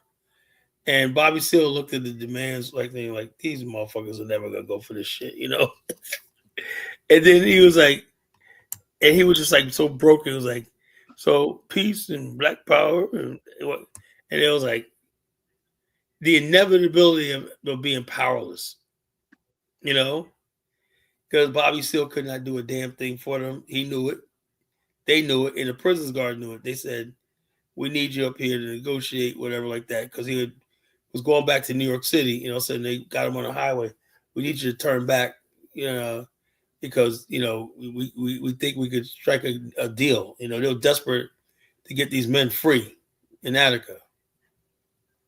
Unbelievable.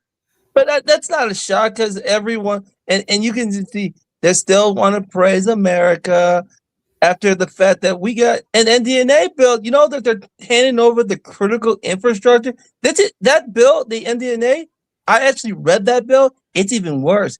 We're basically handing over our intelligence to a foreign government. How is that impossible? How is that? How's that like? You said, "Oh, we're glad to breathe," but then we get to celebrate the 4th of July, have all the fireworks, and it's man. Me personally, right? I'm not a big Juneteenth fan. Where I didn't. That's another joke there too. Big joke.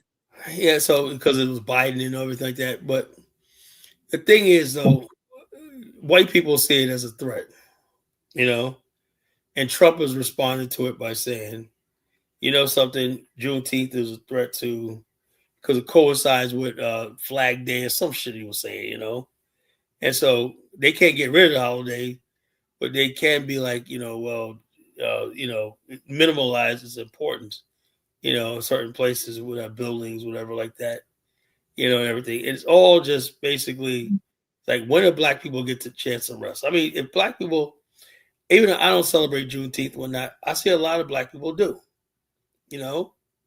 If you celebrate Juneteenth, whatnot, and that's your thing, you celebrate that as a holiday and whatnot. Hey, that's for you. But what they white people want is there's only one fucking country, America. Hey, Colin, real quick. They didn't overcharge Carmelo Anthony in Texas. I looked up. I was on the other side looking at their first degree murder does not require premeditation. They have first degree murder and capital murder. So first degree just states that you did something knowing that what you were doing could cause the death of another person. And obviously, pulling out a knife and plunging it into someone's chest, you know that that could have deadly consequences. That's why they charge it with first degree murder. So what is second degree murder? I didn't look up second degree. I just looked up capital, which is the worst one, and that's reserved for people that kill an on-duty police officer, people or victims under 10 years old, or the commission of a murder during the commission of another felony. Are we looking up the right state? Because you know, Yeah, Texas. It's Texas, right? Yeah. Basically, the first murder, they can upgrade at any time to capital murder. Right. They can, depending on the circumstances, but premeditation is not required to have a first degree murder charge. Yes, it does. So, Kala, I just searched it up. Search it right now, or Mr. Uko, can you check that if you have the? I mean, you can fact check me. I literally saw it. It's not a requirement. Premeditation is not a requirement in Texas for first degree murder. It doesn't make any sense because it doesn't, but that's what it is. Premeditation is first degree murder. The whole idea of first degree murder is there's some sort of premeditation. Well, that's my understanding as well. But in Texas, it's different. That's what I'm saying. Well, the bottom line is, there was a conflict of interest, whatever, like that. You know what they should. This what should have happened was this. That was a fight. 4-on-1. He stabbed the kid, whatever, like that. You know, it was absolutely wrong, right? He should have got man one. No, under this Texas law, he got exactly what fits their definition of first degree murder. Yeah, but that's the bottom line. That's why he got convicted, and that's why there was a true bill when it came to the grand jury. Let me put it to you like this: not premeditation. Murder implies intent. That means intentionally trying to kill somebody. Well, you're saying this, but you have to go to the actual statute, the actual law. And you can't say it. I believe he was charged wrong. I believe it because there was no evidence that he came there with the intent of killing somebody. Well, that's not how the law is written, though, sir. Oh, so in other words, basically, I know, and everybody knows that case right there. Let me ask you a question: What do you think about Kyle Rittenhouse? Oh, I think he's a white guy that shot people. What about him? He went to from several states. Right. And she said alive several people. And he should be, and Kyle, he should have been charged with federal charges there too. That should have been federal charges because He went across state line. So miss me with that. What the charges were? Bullshit. They were. What are you talking about? It's not bullshit. It's actual real law. You're always talking about the bottom line is this. The bottom line is that according to Texas law, he qualified for first-degree murder. I don't agree with it because under that same law, if I was to punch someone in the face, with my background, they could charge me for first-degree murder, which makes no sense for me. But that's what it is. Fuck Texas law. Yo, the bottom line is this. The bottom line is yeah, this. That's your favorite thing to say. Bottom line is this, and you ignore all the facts. Bottom line is, we watched this guy, Kyle Rittenhouse, go from 2 states, across state lines, and kill somebody. Right? What does that have to do with the price of tea in China? We're talking about a crime committed in Texas. All right. Okay. Let me tell you what happened in Texas, right? What's right and good for everything. Like I said, and I know the way this case was handled, it's going to be thrown out on appeal. There's no way it's going to stand. They did a sloppy prosecution. That's going to be tossed out. They got to come back with something better. Or not, it's going to get tossed out. The judge and Metcalf, the father, are friends. So they got conflict of interest and all stuff like this. They know they should have charged that boy with first-degree murder. They did first-degree murder because they wanted to be able to give him up to 99 years in jail. They charged with first-degree murder because what he did falls under the definition of first-degree murder. Yeah, but that's said it 5 times already. I seriously doubt, right? If the roles were reversed, if that was a black kid, a bunch of black kids, goons, and it was a white kid. Why would you say that black kids are goons? Oh, if they were actual goons. No, I'm saying like these white kids were goons. Right. So if they were black goons and that was a white kid and he did the same thing, that white kid would be right now be invited to the White House for fucking photo op with the president of the United States. That's your America, bro. Yeah, I'm not denying that. I'm just talking about the merits of the case. So this case was thrown together. I don't accept it. Whatever. Like I said, just like the Ricky Chow situation. Kid didn't steal no water, whatever like that. Had his backpack up front. I don't know. He got into a fight with the kid. They chased this boy down 100 yards. Right, gunned him down in the back. 14 years old. Mm-hmm. He said, well, he had a gun on him, right, in his bag. Well, you mentioned that as the last thing, but okay. Hold on. Now, I don't really care about a whole lot, but you do not shoot somebody in the back. Shooting in the back does not necessarily mean fleeing, sir. But look, shooting somebody in the back as murder. No. If somebody is fleeing from your scene, he's out of thing, and you could pursue him. Just like I guess you believe George Zimmerman was right. No, don't put words in my mouth. I'm just talking about the case. I don't agree that there should be no death sentence for shoplifting, especially a bad stop because he didn't steal anything. However, when you run and then you've got a gun that falls, you're setting yourself up to get shot. That's what guns are for. So did he have the gun on him when he got shot? No. He had a gun. So how did he know he had a gun? It was in his backpack? Did he have a gun? You just said he had a gun, Kyla. No, but was it brandished? You could have a gun on you. He had a gun. Hold up. Did he have a legal gun? Hold on. If you could have a gun, but if you're not brandishing, you ain't pointing at it. Well, how do you know if the gun was loaded? How did the guy know he had a gun? I have no idea.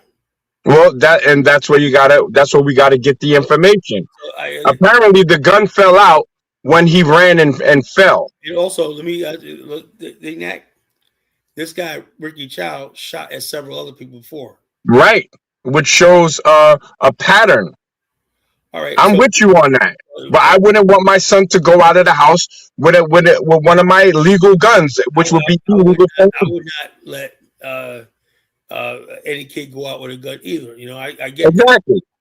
So my point I'm trying to make is this: irregardless, right? The guy Ricky, he took a life. Why not? He should have been got for a second-degree murder. He was acquitted. Right. And a few days later, this happens. You know. Now I'm seeing patterns here across. No, that's not a pattern. Those are two separate cases in two different states, jurisdictions with two different laws and two different circumstances. Yeah, but the bottom line is, but what it really comes down to is when it comes down to black people, you know, what happens with all laws? It all lines up against us, don't it? No. I love my people, but I'm smart and I know how we're seen in the world, and therefore I move a certain way because I know that we don't get the benefit of the doubt. We all get that, right? But as a father, as a brother, as a uncle, if I see my nephew walking out the house with a knife going to school, I'm taking it. If my son is walking out of the house with a gun, I'm taking it. So these kids put themselves at a disadvantage to get, non-favorable decisions against them in their passing or one in while he's alive because of the choices that they made. If you have a fight at school, it's a fight. Once you up it to pulling a weapon, Yeah, but yes, the law you can do that to protect yourself, but you're gonna take a L in the Texas court. Everyone knows that the Texas justice system is crazy. Yeah, So he knew that. exactly. Thank you. Especially you're going to what I believe is a predominantly all white school. So if something happens, those kids ain't gonna have your back. I don't think a lot of these kids, like I was talking the other night, a lot of these kids don't even know all the stuff about racism. When they will live in a world of video games and all stuff like they don't know nothing about that shit. You know, they don't know the birds and the bees about racism and whatnot. You know, that's the world they live in. You know. So bottom line is this, you know, I'm not going to sit here and blame the victims, you know, of this nonsense, you know. All I know is his black boys are dead. One's going to jail for the rest of his life. And every time I look around, you got people out there talking about Chud the Builder. The same people, Nat, Jack Lang, you know who that is? White supremacist. No, educate me, please. White supremacists. You don't know what's going on over here. White supremacists. He basically stood at the top of churches. He's the one who had a banner outside of a baseball game, "Keep America White." He's running around going crazy, you know. Like a government, like Nick Shirley is too. So anyway, so my whole thing is this: these guys are going around doing all this stuff, and a week before this trial concluded, Jack Lang was out in Montgomery County, Tennessee, talking about we got free Chuck the Builder. He went to court, said something. He got locked up in jail for 10 days. He said, we got free Chuck the Builder, a future of white people, self-defense and whatnot, blah, blah, blah, blah, blah. They kept saying self-defense, freedom of speech, blah, blah, blah, blah, blah.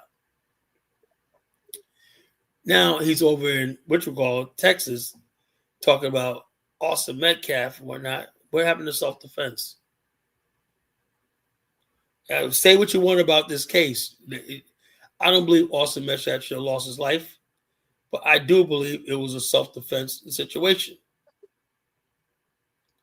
But so these are the same people that are doing the same thing. They're walking around talking about how they are losing their right to freedom of speech. Their freedom of speech to them is them being able to walk up to you in a restaurant and call you the N-word.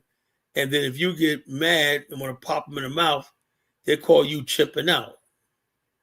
And I'm saying to myself, you know, people tell me, well, Kyle, let it go. No, I don't let people slide. It's like, well, it never happened to me. But if somebody comes up to me and you call me out my name, I'm going to break your face.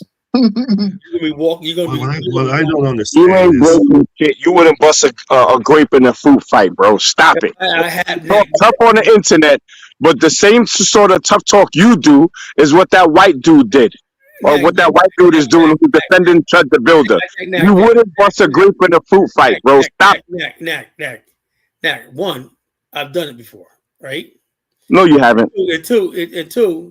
And two is the fact that I don't have. It's nothing to brag about. It's just something I do.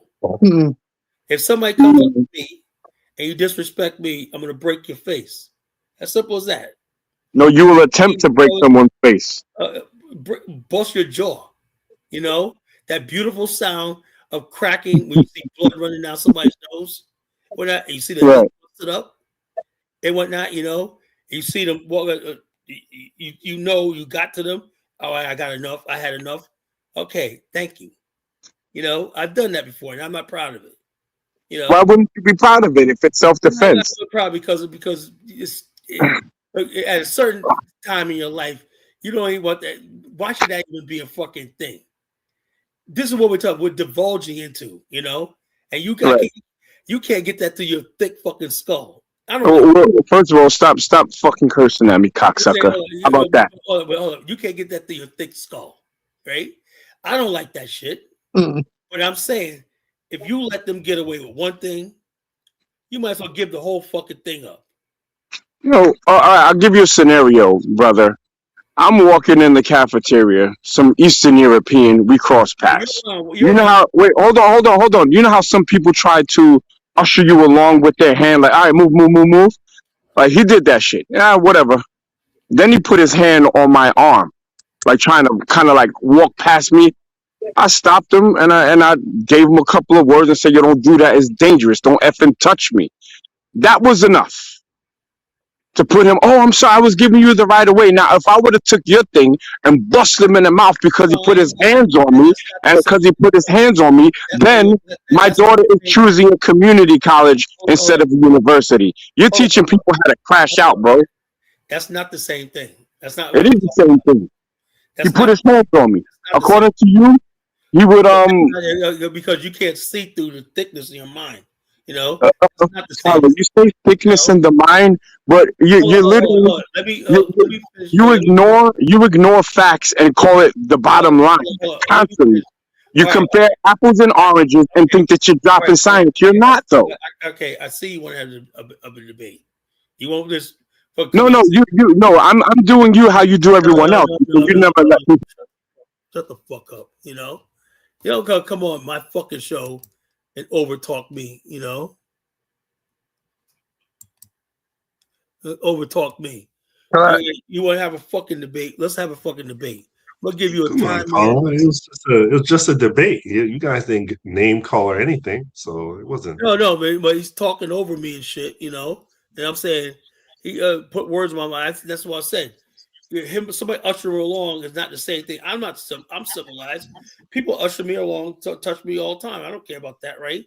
But when it's the disrespect behind it, if somebody came up to me and said, "Move, nigga," and like that, that's the difference between somebody saying, "Oh, come on." You get ushered through it at the airport. People put their hands on you at the airport. You know, come on, let's go. You know, stop and fight everybody. That's what you try to make it seem like. Come on, I wouldn't bust a grape in a fruit fight, man. Why do I got to sit here at my age bragging about who I fought? This nigga's stupid, man. You know, can I say something real quick?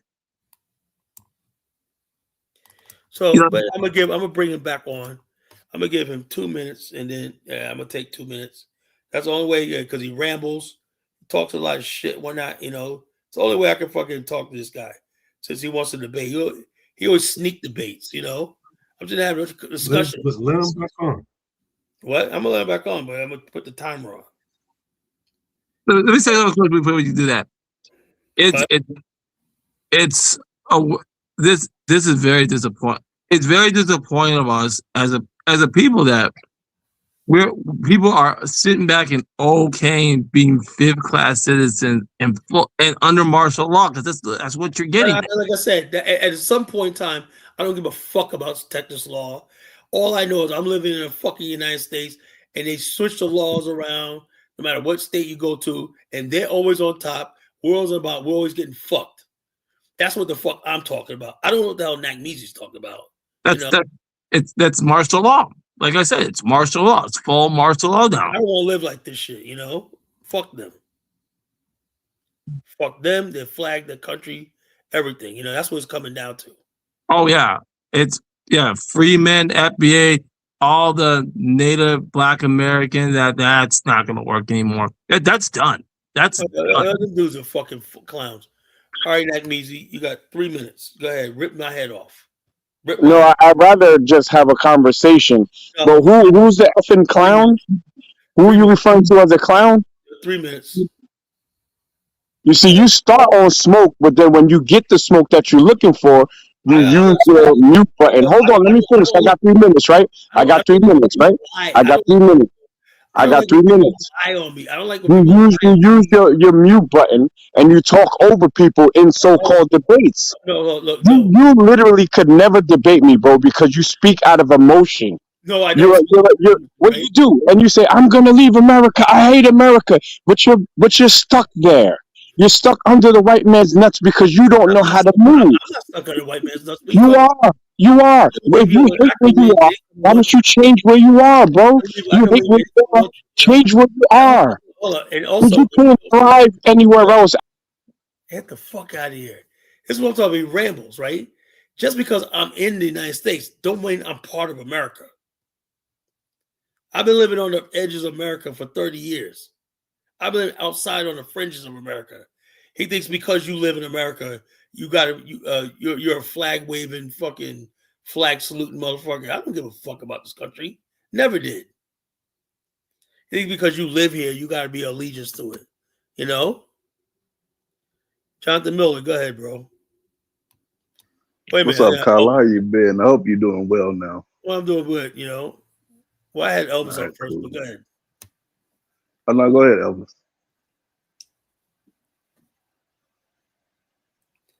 Try to have a fucking conversation. You got it, Jonathan. Carla wanted to hear from you. I'm trying to have I do this because I want to have a conversation among men. I want to talk to men. And I got this little girly motherfucker in the Netherlands calling here fucking with this dumbass shit. They don't know nothing about what I'm talking about. Put words in my mouth. I ain't gonna say somebody usher me along, I'm gonna haul off and hit him. Like I'm some fucking maniac. Was he insane? Carla, you've been in the hospital, man. Relax with your blood pressure, man. Don't be too angry. No, I know you're home now, but come on, man. Relax. Look, I would agree with Nakmeezy, right? And I'm saying this because if you have a kid, you can't teach them the law, but you can teach them certain things to live by. There's an old idiom that you can't bring a knife to a gunfight. This applies to that case. There's something in the law called mutual combat. If somebody and yourself agree that you're going to fight it out, you're going to fist fight, and that person say, okay, you know what, let's fight. That's mutual combat. That person can't charge you with assault. They can't charge you with battery because both of you agree to fight. But if you started fighting if both of you started fighting and you pull out a knife and you stab that person, or you took a gun and stabbed them, it can't be self-defense because it's a disproportionate use of force. So the young man having a knife is somebody shoving you, even if they're attempting to fight you and physically assault you, you can't use disproportionate force, So I think in this instance, why I feel for him, his life is ruined, but I think it was the right call. I think the years is probably excessive. Do you think criminal negligent homicide would have been better charged? No, Carla. The thing about murder, actually, you wanted them to, if you're the defense, you would want them to have the murder case because it's harder to prove. So the defense then would have. Man, hold on. The defense, man. Yeah, the defense then would have a better case to try to disprove it because you have to prove elements of murder. You have to prove opportunity. You have to prove you have to prove intent. You have to prove, all of those things are harder to prove because in this case, was involved with that. You have to prove some sort of intent. Yeah, because then he had a poor legal team. If what you're saying is true, that his parents didn't use that money to give him Yeah, you they know, got get him the best possible lawyer, Yeah, so then a that's a real problem. attorney, if that was Johnny Cochran or something like that, man, that would they would have got all that straight in the preliminaries.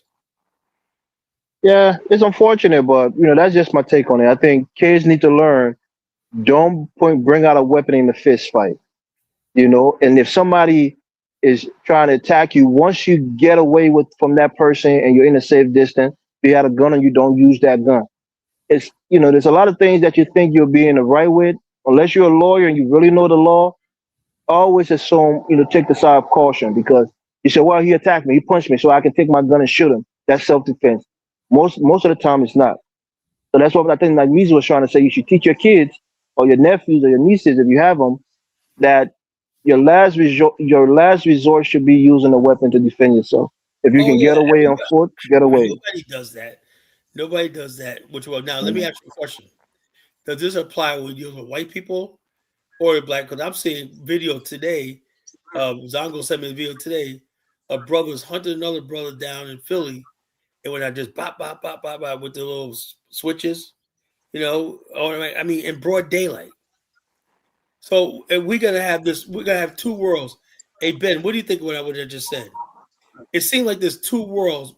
Black people are gunning each other down, and it's like nothing, you know, kill each other every day, young black men. What? But somehow we got to have this decorum and thing when it comes down to the Austin Metcalfs and everything. It's all right for us to kill ourselves every day. Pull switches out, YNs running around. I don't think it's all right. Those people still go to jail. What are you talking about? Those people still go to prison. I'm seeing You just don't hear they're about it. not going to jail. They're going to prison. Once they get charged, they go to prison. Oh, look, if they even get caught, you know. Let's talk about that Judge Napiro. Let's talk about putting your parents in jail for these things. So yeah, that should be very concerning. They're mostly focusing on black kid, because that's how the propaganda works. And so you got people running around, shooting each other and whatnot. I'm looking at what they did in Clearwater, Florida. I'm like, holy shit. Tore the city up, you know, shooting and everything like that. Are they all in jail, DK? No.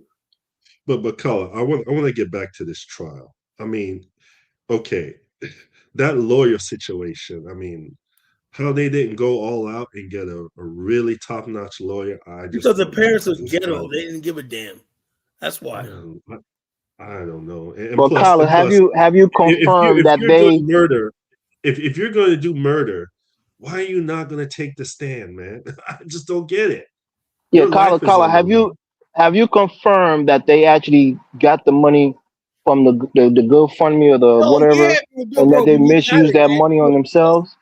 Yo, they were flossing. They were like, is that just a rumor you saw on TikTok, or is it verified, Colin? No, that's what was going down. You know, they bought a house. They bought a new house.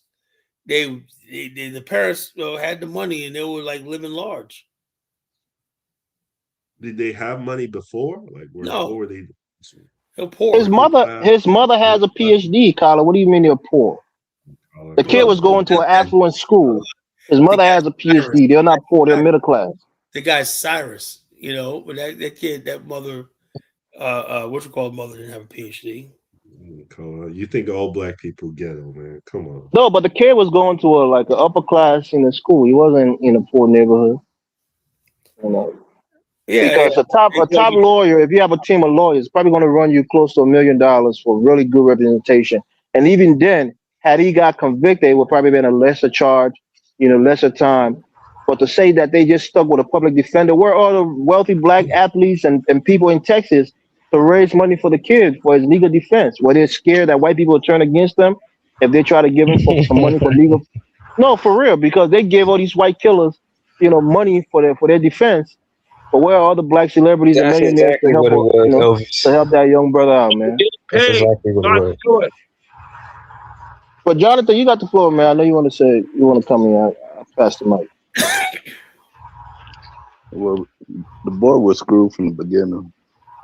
The fact that he was in one of those, you know, uppity white people towns in Texas. He wasn't in like a, you know, majority black county.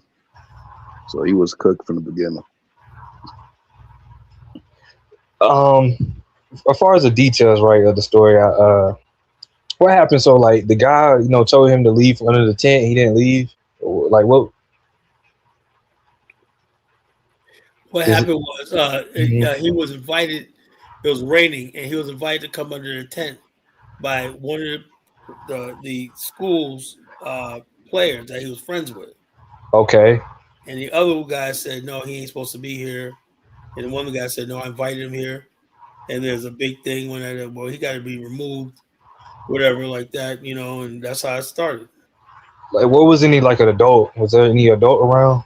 That's what I'm talking. That's what I said. They should have went and got an adult. That's why I agree. All this could have been avoided. They just, went to an adult. But the thing is, what the part about this thing Mm-hmm. is the fact that when I listen to a lot of white people, like Austin had the authority. He was the head of. Absolutely not. See, white people deputize themselves all the time. I mean, I'm glad. I know it sounds bad. I'm glad that white kid's dead. Oh my! Me too. I'm not Right gonna say on, all DK. that. I'm not gonna say all that. Well, hell, if he gonna do 35, he did a good job. Listen, it's like this. They both, they were both in the wrong. He had no business putting his hands on him and telling him to leave under the tent. You get an adult for that. The other guy, he overreacted. Steve Carmel had every right to defend himself. No, he did a good job. No, they didn't. His only problem was Steve. When someone put hands on you, I hope you deal with Carmelo Anthony did. No, I'm not. I'm not gonna. Now, if you would have got to a fight, that's okay. But stabbing somebody, no. Yeah, but hold on. Let me say. What's wrong with stabbing somebody? Hold on. Carmelo at the time was only 100. I'm not trolling. He was only 140 pounds, 5'6", right? Right. These boys were over 6 foot tall, 220 something pounds. I get that, Kyla, but I mean, that's still no reason to stab somebody. Should have gone in the box. Now, hold on a second, though, Steve. Now, we're talking about the state of Texas. Right. Now, I'm familiar with a case that was in Texas. A black woman, she blasted a white dude after a minor car accident. She pulled over. He pulled over. He was walking up to the car. He didn't have no gun. He didn't have no weapon or nothing. But the fact that he walked up to the car, she blasted him. Mm-hmm. She didn't get charged for murder. I don't know how that's. I don't understand how that's self-defense. Jonathan, was that in Houston? Well, that's the point. It depends on where you at in Texas. Well, he was in the wrong town. Yeah, he was in the wrong town. But like I said, he overreacted. He got every right to defend himself. In Texas, you can defend yourself over any little thing. Somebody can trespass on your property. My whole point is somebody should have went and got Has anybody verified that kid had a public defender? That his parents, his entire family, and black folks didn't come together to give him a good lawyer? Yeah, right. Have we verified that? He didn't have no public defender. The thing is that they picked the wrong damn lawyer. They picked the lawyer. The dude was friends with the prosecutor that he was going up against. He didn't even try to defend the dude. He didn't try to defend Carmelo. Y'all heard about the other? How do you not testify at your own murder trial? I don't get that. It's like you because they probably felt like he would be more incriminating to himself. I don't know, for whatever reason. Did y'all hear about the other case with the white kid and the Mexican child? Nah, man, we don't even care about that. That doesn't matter. If it doesn't involve black people, I don't want to get I'm just saying, involved. It was a similar situation. It was different in certain areas, but the white kid got 10 years for stabbing. That's what I'm saying. Had he had a better lawyer, he would have probably got convicted of something lesser, and he would have got charged for first-degree murder. I agree with you. Yeah, that's what I'm saying, because the biggest thing is to knock it down to a lesser charge. And they probably get convicted, spend 10 or 15, and that's it. I knew he was screwed when I saw those 3 Asian ladies on the jury. I was like, fuck. Okay. Yeah. But yeah. Now, did they have at least one black person on the jury? Nope. Not one. Well, let this be a lesson. Cooked from the beginning. Let this be a lesson to any young people out here. If you have an opportunity, if you're gonna stab somebody, make sure you're in the area with a lot of black people. No, Joe. No. If you can get an adult, please do so. Don't even. Steve, sit down somewhere.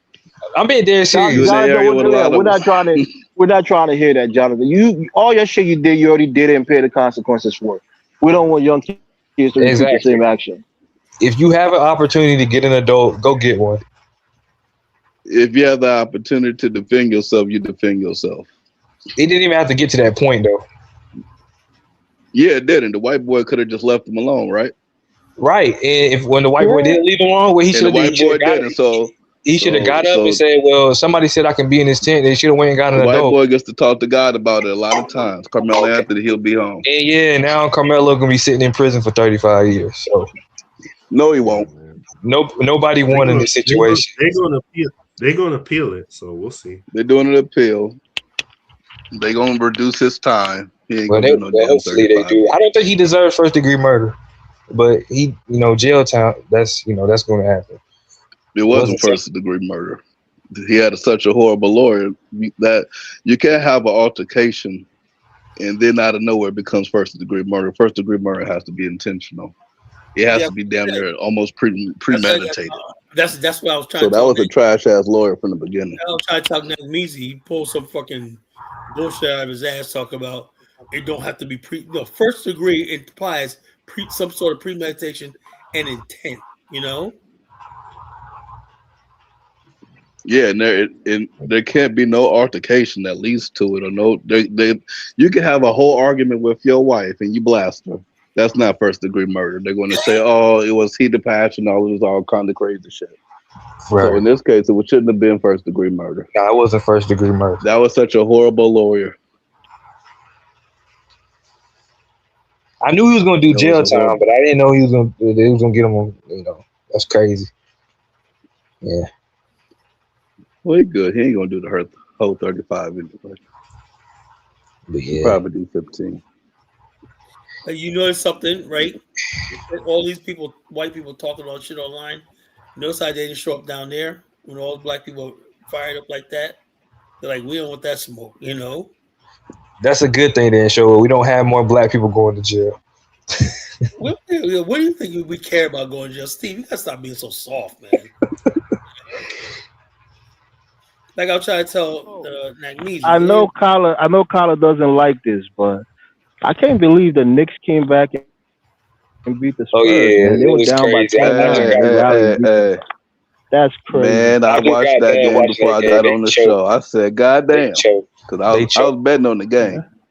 I bet on the Knicks when they were down 20, 28 points. Shout out OG, and then I pulled out of the bet at the last minute. I said, "These niggas ain't gonna win." Lord knows they won. But Kyler from New York, I know he want to see the Knicks win the championship. Kyler don't care about sports. I'll tell you something, right? It was the foundational be African American. That's team. Hold up. Everybody in New York back in the days, our team was the Sixers. We didn't like the fucking. Oh, you capping? That was the truth, though. The Sixers came on TV. They didn't like the Knicks because the Knicks was trash. That's why.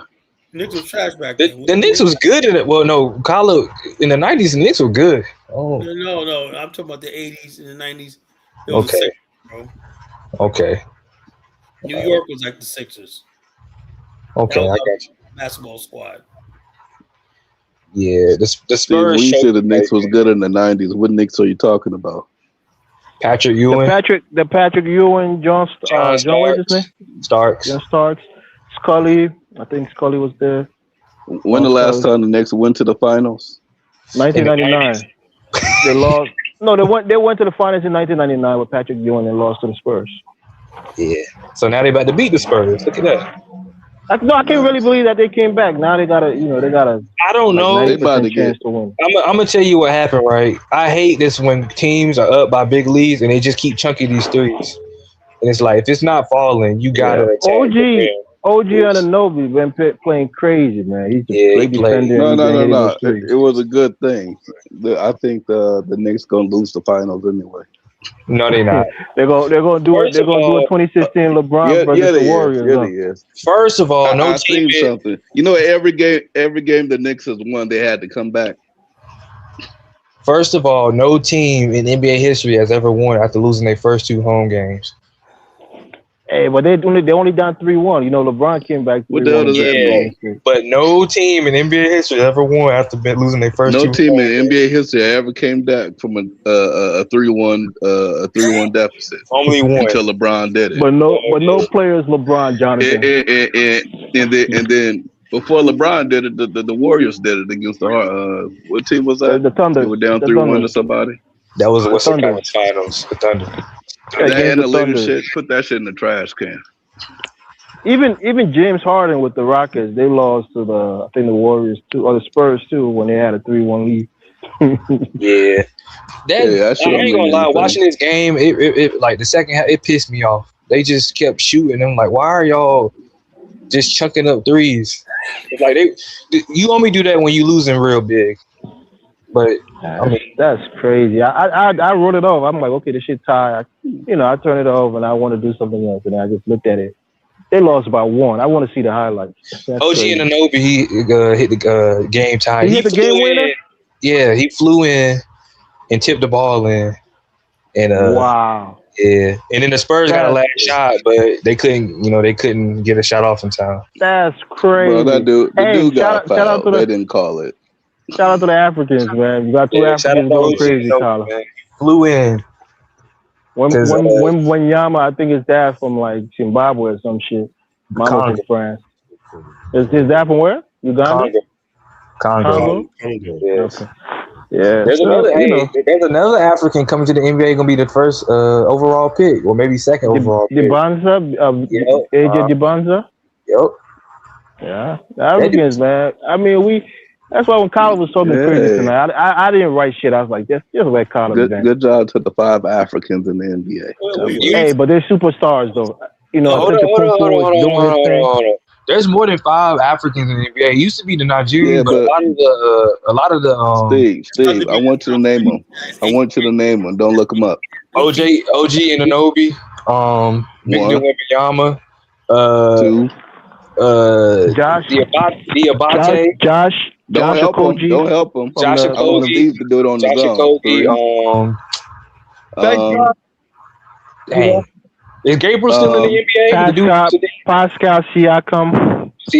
I said don't help him now. Don't help him. Steve's supposed to know this.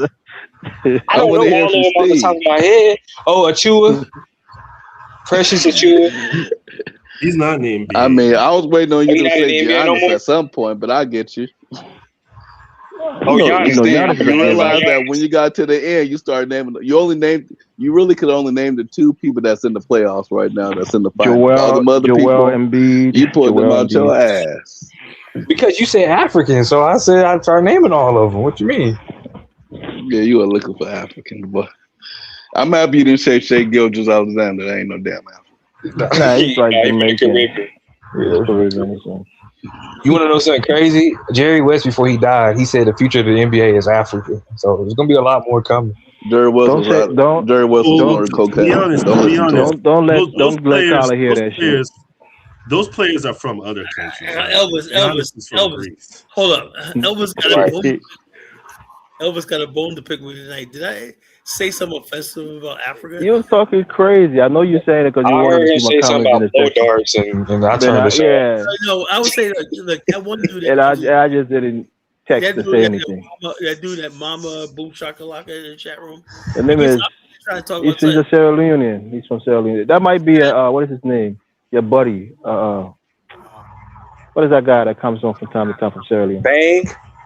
No, the other guy. Amara. Yeah, I don't think that's him. Nah, I don't think that's him. Amara got respect to me, you know. No, Tyler, the guy didn't even say anything too offensive. You just started going crazy on Africa. I'm like, Tyler, you've been sick. You've probably been seen on the face of death, and you still can't inform yourself, man. Still angry and cussing people out for no reason. Him was, it's like, look, don't think because we're having problems in America that you got the answers over in Africa. It's not there. Africa's not there yet, you know. And like I said, I go to Liberia. I'll be there in a few months, you know.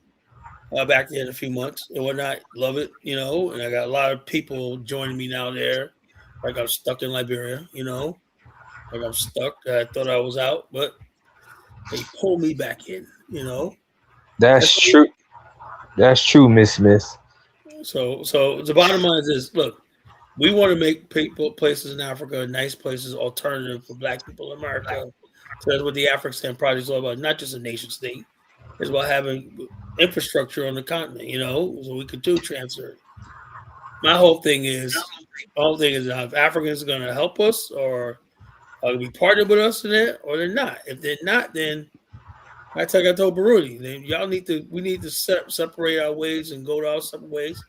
It don't have nothing to do with each other, All Africans can help with no infrastructure. What are you talking about? No, we can build you got to partner with the Chinese. The only thing they can do is stay out of our way. Oh my Lord. What's going on, Jonathan? What you been up to? Ain't heard from you in a while. Chilling. Okay. I was working my ass off, traveling a lot, and now I'm relaxing. Okay, that's good. Ain't been in the mood listening to Pan-African talk. Traore this, Traore that, and blah, blah. I don't want to hear none of that shit. Every night, the AES, and I'm like, God damn, Dinus. AES. Some bullshit. We gonna rise up. I don't want to hear it no more. Hey, but I gotta give Elvis. He put that Fulani guy in check. Talking about we civilized Spain. We invaded Spain. We conquered Spain. Right. Are you talking about Al? Yeah, that. Yeah. Fulani's conquered Spain. Yeah, right, buddy. Yeah, I don't know about Fulanis are from West Africa. I don't know. I don't think they was ruling over Spain. So you guys have these. The bottom line is this: when I look at some of these guys, right, and I hate to say this, right, after years of listening to people like Afrodamus, Judah Empire, and whatnot, St. James, and whatnot, I like St. James, whatnot, but these guys are crazy. What makes you say that? Oh well, I know you're gonna go back and tell them.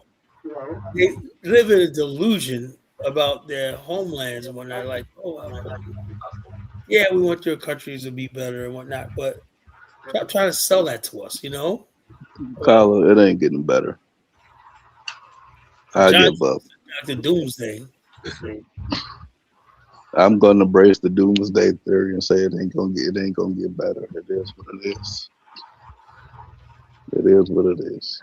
Don't speak for everybody. The last time I was in Nigeria, they were doing a whole lot of road construction projects, working on the bridge, an overpass, and all of this shit. They destroyed people's homes and shit to build it. And I thought it was gonna be nice. They could come back and like, oh damn, this shit looked worse than it did before. What happened? It looked worse than it did before. They infrastructure is not their thing. You had to get that part up.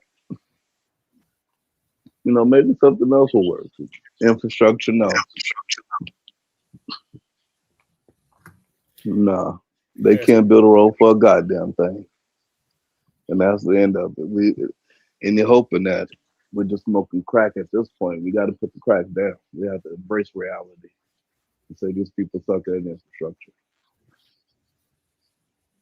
And the Chinese can't help them either. Either the Chinese built the roads on their own or there's just no hope. So you telling me black people can't build roads? That's exactly what I'm telling you, Steve. Oh, man. It is what it is. Now, Steve, one thing we have to do is be real. We have to go ahead and embrace reality. There's some things we're great at. There's some things we suck at. In this case, we ain't good at this. And so, when it comes down to road building, you have to, hey, Mr. I mean, at this point, I hate to say it, hey, Mr. White Guy, if you don't mind helping us build this road, man, it'd be nice. The best country to build roads is Germany. Yeah, I mean, come on. It's okay to be honest. Some things black people are great at. Some things we ain't good at. And that's just it. So what are we great at? We're great at designing. We're great at designing things. We're great at putting things together. We're just not great at building roads. We're just not good at that. 1776 says, Steve, I told you 3 years ago an African can't put two Legos together. First of all, 1776, I haven't known you for 3 years, so I don't I don't know where you got 3 years ago from. No, you know what? I realized something. You know why they can't put Legos together? They don't even know what a Lego is. Oh, Lord. I mean, it is that bad, but it's okay. There's a future in Africa, but if we're talking about infrastructure, throw that shit in the trash can. We got a lot of problems in this country.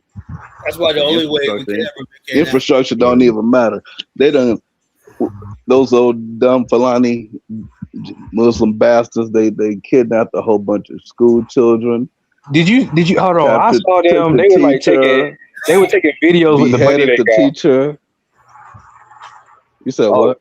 They were taking pictures with the money they got because some of them got money to return. No, it depends on which. There's some of the kidnappers in Nigeria, but I don't know which one you're talking about. They do this as recreation at this point. This is a sport. Afro Theory said, "Why are y'all speaking bad about Africans? It's the government." Speaking bad, it's the government. The government didn't kidnap them little schoolgirls in Oyo State. We got black people right there. The government didn't kidnap those people over there in Abuja. We black people are good at making love, dancing, sports, and music. We more than that, man. We got some intellectuals. That's what we good at. That's what we good at. We got some intellectuals.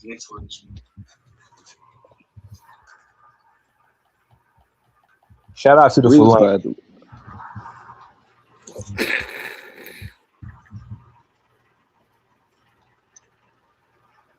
At the end of the day, we got problems. We got too many problems. I don't think we can solve them.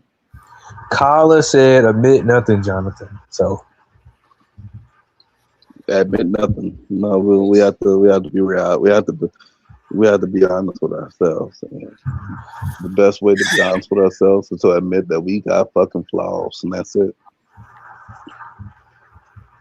Once we admit our flaws, we can go ahead and fix our flaws. Sport events inside stadiums that white men built. Yeah, that's crazy. Afro Theory said, "How do you feel safe to live in Nigeria, Jonathan?" Guns. You ain't got no guns in Nigeria. Stop capping.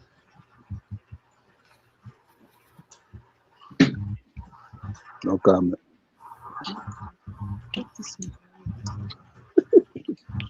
Bitch, you're gonna sit your ass down somewhere.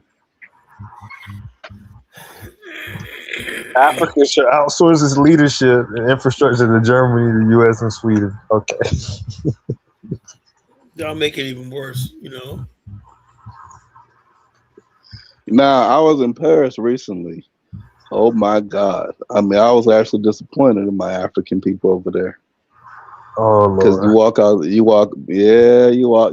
the train station, and you start thinking like, oh shit, I'm in America again. There's niggas everywhere hanging outside committing crime, but doing all kinds of stupid shit. In my mind, I'm wondering, did you leave your dusty, broken down country to go be criminals in another country? Well, all the opportunity floating around France, this is what you do? That actually kind of made me upset. I'm like, you niggas, you rode on the inner tube, hopped on a boat. Oh, man, the inner tube. Did whatever you had to do to get here. And this is what you do? You turn into some little criminals? Oh, God damn it. 1776 said Africa needs to be colonized again. No, sir. Yeah, colonization didn't help Africa, to be honest with you. Yeah, it did, Kyle. I hate to admit it did. No, but the thing is, the reason why I don't believe it worked, because when you talk about colonization, you mean settlement. There's no settlements. What do you mean about West Africa? Europeans can't live there.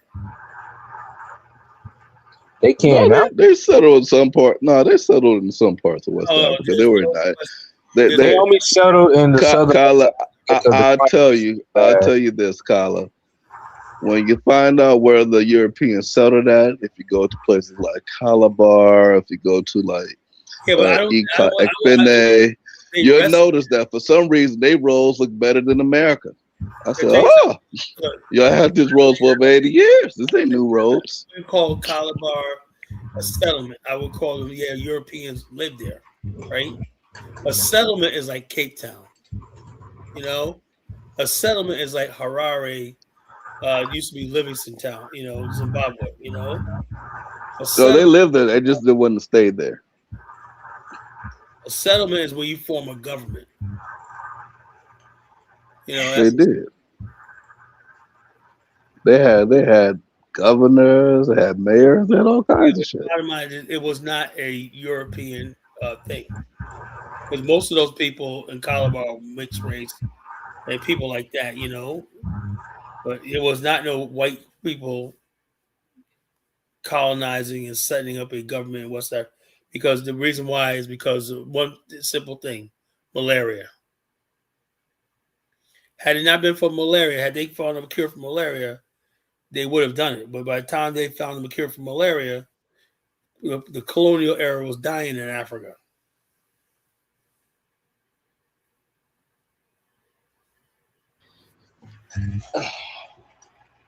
'76. It looks like everyone's repeating what I used to say in the back chat. No, it's okay. 77. So we can admit that you are right about a lot of things. Okay. Nothing.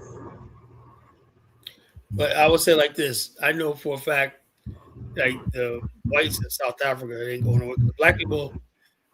Let's be honest. Also, it's white people that created that first world infrastructure in South Africa. There's no doubt about that in my mind. You know, and Southern Africa is the first world because of European settlement.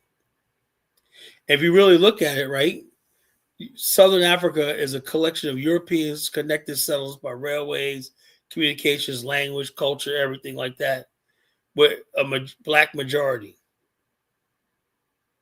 With the exception of Botswana. I think Botswana is so much independent, you know. But the whites are still there in Zimbabwe, Zambia. They're thick in Zambia, you know. They're settled in Zambia. South Africa. Tyler, it's okay. We can admit it. Wherever Africa's developed, the white people settled. And that's all right. Yeah, well, it's the truth, though, you know. So when they say that, what can you say? What can you say, DK, when a white man says that? Go fuck yourself. That ain't helping the situation.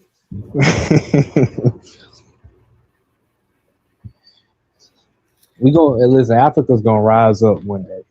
Yeah, Africa. I've been hearing that, Steve. Steve, I believe Africa is gonna rise up one day. I think you give it about 10,000 years. Oh Lord! And after World War V comes to an end, and Africa's the only place that ain't been bombed, but still looks like it's been bombed anyway. That's when Jonathan, what do you think of? Jonathan, what do you think about this mess in South Africa? It's quite embarrassing, isn't it? What happened to South Africa? I don't really keep up with all this crap. All this xenophobic nonsense they're doing over there. I don't think that's stupid. I think ain't no xenophobia down there. Lozy said that's all propaganda. So it's ain't nothing. I think it's just ethnic cleansing. I just said, look, my whole thing is DK, and you may not like what I agree with this, right? West Africans went around talking about, just like this guy tonight, Mama Boom Shakalaka. He's in my chat room, says, yeah, we got to stop Pan-Africanism. Stop Pan-Africanism, you know? So they say that, but yet when they come to America, they want the benefits of Pan-Africanism. That means we ignore their background and we accept them as one of us. When you go to South Africa, they want to be able to open up their shop business and be part of the black majority, right? That's Pan-Africanism, right? But they're always online. West Africans are always online with their tribalism, talking about we don't want Pan-Africanism. Am I telling the truth or not? I mean, a lot of different groups say they don't want Pan-Africanism. I mean, not just West Africa. Therefore, the black South Africans are saying that. No, but Carla, you ever notice that the people that say they don't want Pan-Africanism, they never seem to live in Africa? Yeah, they always live in Europe. They always live in some other people's country. So yeah, they don't want Pan-Africanism. Why would you want Pan-Africanism? Your life is great. I don't care if you if you're sleeping on a concrete in Paris, your life is better than it would be in your country. You can walk to the park and drink clean water out the water fountain. Your country, you got to pay for that.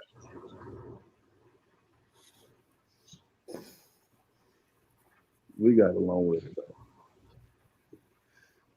We ain't gonna let her see it, Steve. I mean, I know that it's possibility. Well, maybe you won't live to see it. Nah, we ain't. Steve, I'm what, maybe 8 years older than you. You ain't gonna live to see it either, my nigga. It's okay. See what? You fool. Africa, see Africa become a development. Right. I mean, God. On the bright hand, Addis Ababa, I can say will be a developed by the time that we turn 80. I believe that part. Addis Ababa. I mean, South Africa is developed, but developed by who? That's the question. It's not white people. Black I don't know, man. So in South Africa. When you say South Africa, you mean Cape Town and Johannesburg? Yeah, I mean Durban. There you go. Durban. Yeah, but those areas we already know who live there, though. Yeah. It's when you go outside those areas. Are they developed like the rest of those areas? Hell no, they're not.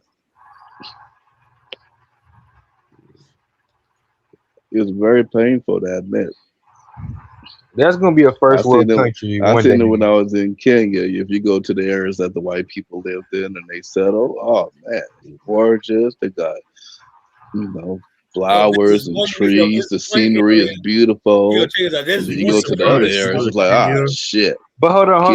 Y'all gotta, but Jonathan, you got to remember, we built the pyramids and all that. So I mean, it's in us. Yeah, right. I believe that. That's like I would live down in the broken down home in Mississippi. Didn't live. There's this one area in South Africa. I swear to God, this looks like paradise. It's on a marina. It blows anything in Florida out the way. People got their boats and yachts. They can travel up little pathways and whatnot. Nice luxury homes, everything. It says all white. In South Africa. It's on a river, It's like it literally says all white.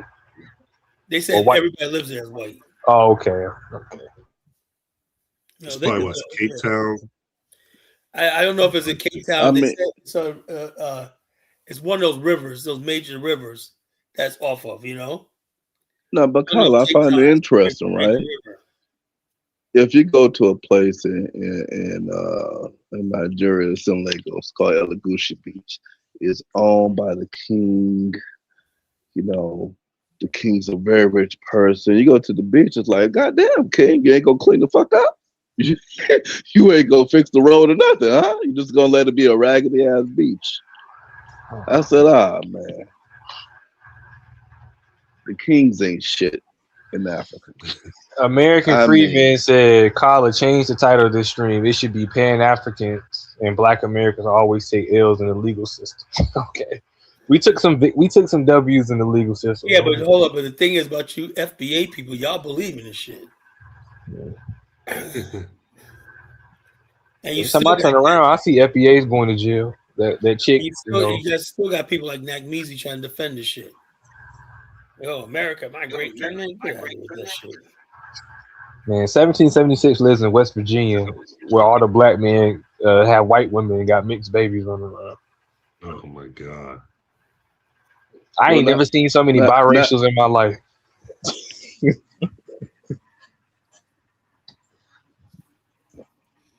If that's what people want to do, fine. But don't try to force that shit on me. I'm like, it ain't your fault that the motherland is a damn near crap wasteland. That is not your fault. Let me ask DK a question. When the last time you been to Igbo land, DK? I was there like 4 years ago, bro. Okay. But were you born in America or were you born over there? Born and raised in America, bro. Oh, okay. Yeah. My parents were smart. They got the hell up out of there. They were highly intelligent, DK. He's a highly America defending motherfucker, America defending. Look, my whole thing is me? No, not easy. She's asking me. Look, the bottom line is this. Carl, it's easy to defend America when you're in, where you at? Switzerland and the Netherlands? I mean, it's easy to defend America when you're not in America. Come on now. Yeah, that's the craziest shit I've That's ever no experienced. different than the Africans defending Africa when they're not in Africa. Of course, you got all this positive shit to say about it. You ain't there. You ain't got to deal with none of this bullshit. Oh, bottom line is this: like I said, I ain't got nothing but positive shit to say about America. I'm like this. I am But not ain't in America either. I mean, for the record, I am not a violent person, right? Well, I am, but okay. But the bottom line is this: if nobody has anything to fear from me, I let people joke with me. I'm self-deprecating, whatever, like that, But when somebody's crossing the line with you, and you got to check that person, But you're gonna live with regret the rest of your life, Why not check that dude? Why did I do this? Why not? I know dudes that are tormented by that, We're like 5 years down the road, man. They're like, damn, man, I gotta get that motherfucker back for what he said, what he did, whatever, like that, I should have dealt with it then and there. To me, you call me a nigga, in public, right? I'm gonna deal with it right then and right there. I ain't gonna put my hands away. Well, I'm gonna deal with it right then and there. I don't give a fuck. I'll have satisfaction. That's it. If you walk up, this is the same thing I ask these motherfuckers who talk about, well, freedom of speech, sticks and stones shouldn't hurt you or not. So what I would love to do is do a test experiment. One of those guys, white guys, say that. We'll go to him and say, yeah, your wife looks like she gives some good. You think I could try it out? Go for it. What do you think his first reaction going to be? Try to hit you. Or say, hey, don't disrespect my wife. Yeah. Same thing. You call me a nigga, that's disrespect. These side people don't even use fucking common sense. Somebody disrespects you and whatnot, you check them. I don't give a damn what it costs you. You check them. You stand your ground. You check them. That's just being a fucking man. Me, I'm the type of person. Yeah. Man, and Steve, if somebody comes up to you, you stab them. Don't matter. That's okay. That's okay. I'm okay with fighting, but stabbing somebody. I hope Carmelo sleeps very good at night. Okay, for the next however long he gonna be down, and I hope he gets out soon. I think he gets to go to sleep knowing that motherfucker is gone. Okay, the blood gushing, everything. I'd sleep to that shit if I was Carmelo. Unfortunately, Miss Smith, she said that he might have dealt with this problem his whole life, being smaller than people. People probably saying stuff to him, and maybe that day he snapped.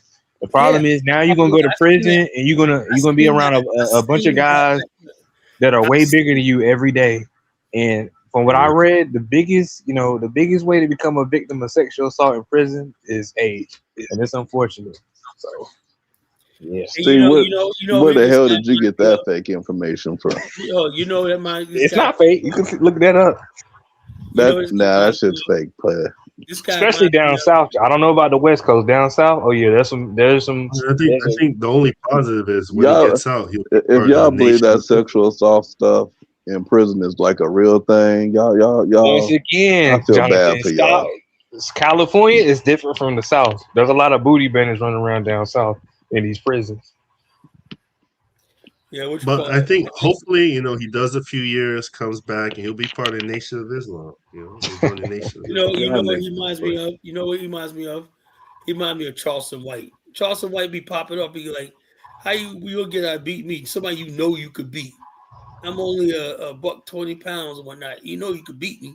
So why you gonna?" So that's why Charleston White never really has to worry about people physically assaulting him because he's so small. He's like, yeah, man. He'll say, you ain't doing nothing by beating me. You could beat me because I'm. Charleston White gave all type of weapons on him. So he went to prison as an adolescent because he killed a white boy. I think. Mr. Cat said Carmelo's already on record as being a killer, so in prison he'll be all right. I guess that's how it works. I ain't never been to prison. Quite frankly, he killed the white dude. The black people gonna love him. Okay. Yeah. All right. But you know, he in a southern prison though, so we need Hustle Smart to tap in on this. I don't know how it is in California. It's different down south though, John. Depends. You think it's really that different, Steve? Yes. Is he out during his appeal? God bless your heart, Steve. No, he ain't out during the appeal, man. Like they came and bagged him. Shoot, in some states they don't even segregate prisons down south. Yeah.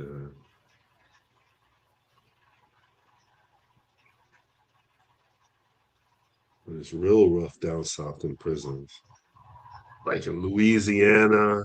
Yeah. Or I see Miami prison. Ain't no way I'll get locked up down there. Fuck that place.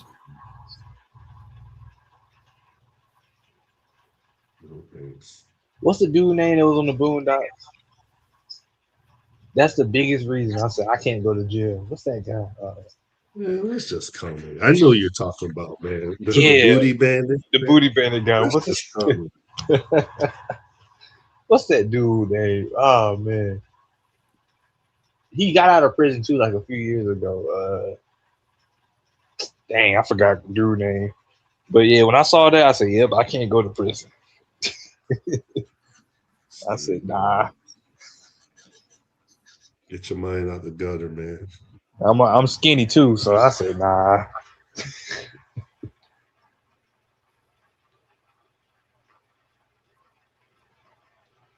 Carmelo's going to be challenged in prison to see how tough he is. He ain't gonna be challenged by nobody.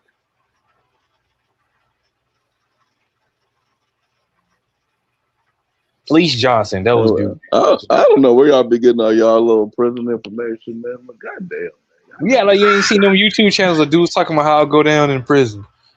We see. Bruh, that's YouTube. Wait. Niggas will say anything for views. And y'all believe the shit. They'll say anything for views. They trying to get views. So Jonathan, so you telling me don't nothing be happening to people in prison? No. Wait, you know, this is the funny thing I always heard, right?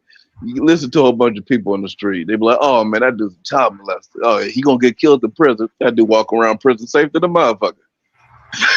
Like all of this crazy shit that y'all be thinking about, that shit ain't real, bro. I hate to tell you, it ain't real. So why do y'all think would be in danger? They be safe as fuck. So why do child molesters go to PC? Because the police put them in PC. Oh, okay. So you saying they went on the main line? They ain't nothing gonna happen to them? They might have a fight. That's about it. You think what would you? Okay. I mean, there's child molesters on the main line. They're there. Okay. All of that shit is fake, bro. Well, I mean, I hate to tell you. So let me take a guess. Steve, you go into a room with a child molester. You gonna whoop his ass, right? That dude might kill you. Oh yeah, I know. Well, you think, oh, he's a child molester, so he's a bitch. No, he could kill you too. Yeah, I know. Just like the nigga that be like, oh man, that nigga's a snitch. He a bitch. Yeah, that bitch nigga would kill you too. It was a dude that told a story like that. That gay motherfucker would be that gay motherfucker would kill you too. Yeah, I know. All of this shit that people be talking, this is just internet bullshit. Once you go in jail, all of that shit goes out the window. Now, I've seen cases where somebody gets stabbed like 33 times. How many times did Carmelo stab Austin?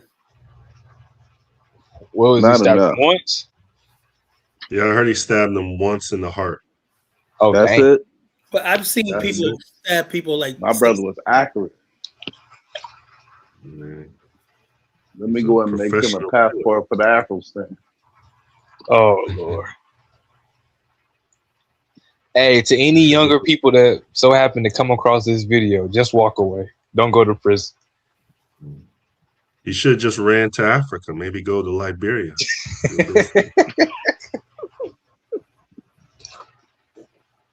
Right away ain't gonna do no good. You gotta, look. Sometimes you gotta stand your ground. You know. Yeah, be like Steve. Just run for the rest of your life. Every time a white person approaches you, just run. Nah, that ain't what it is. But the minute Steve see a black person approach him out of nowhere, Steve gonna be to have the biggest muscles and everything. It's crazy. Nah, I'm not like that. I actually show more restraint towards black people. Absolutely. Steve, you show restraint towards everything. That's Even in your way of thinking, you show a lot of restraint. Steve, you're the only person I know that stand in front of the mirror. You be wanting to slap yourself, and then you be like, no, not right. Steve, I hope you're not one of those black dudes that when a white person call him the N-word, you want to pray for him and lay hands on him. Oh, he is. Nah. He is. But he might want to talk to him. You said, now why you want to do that, my brother? I will walk away, though.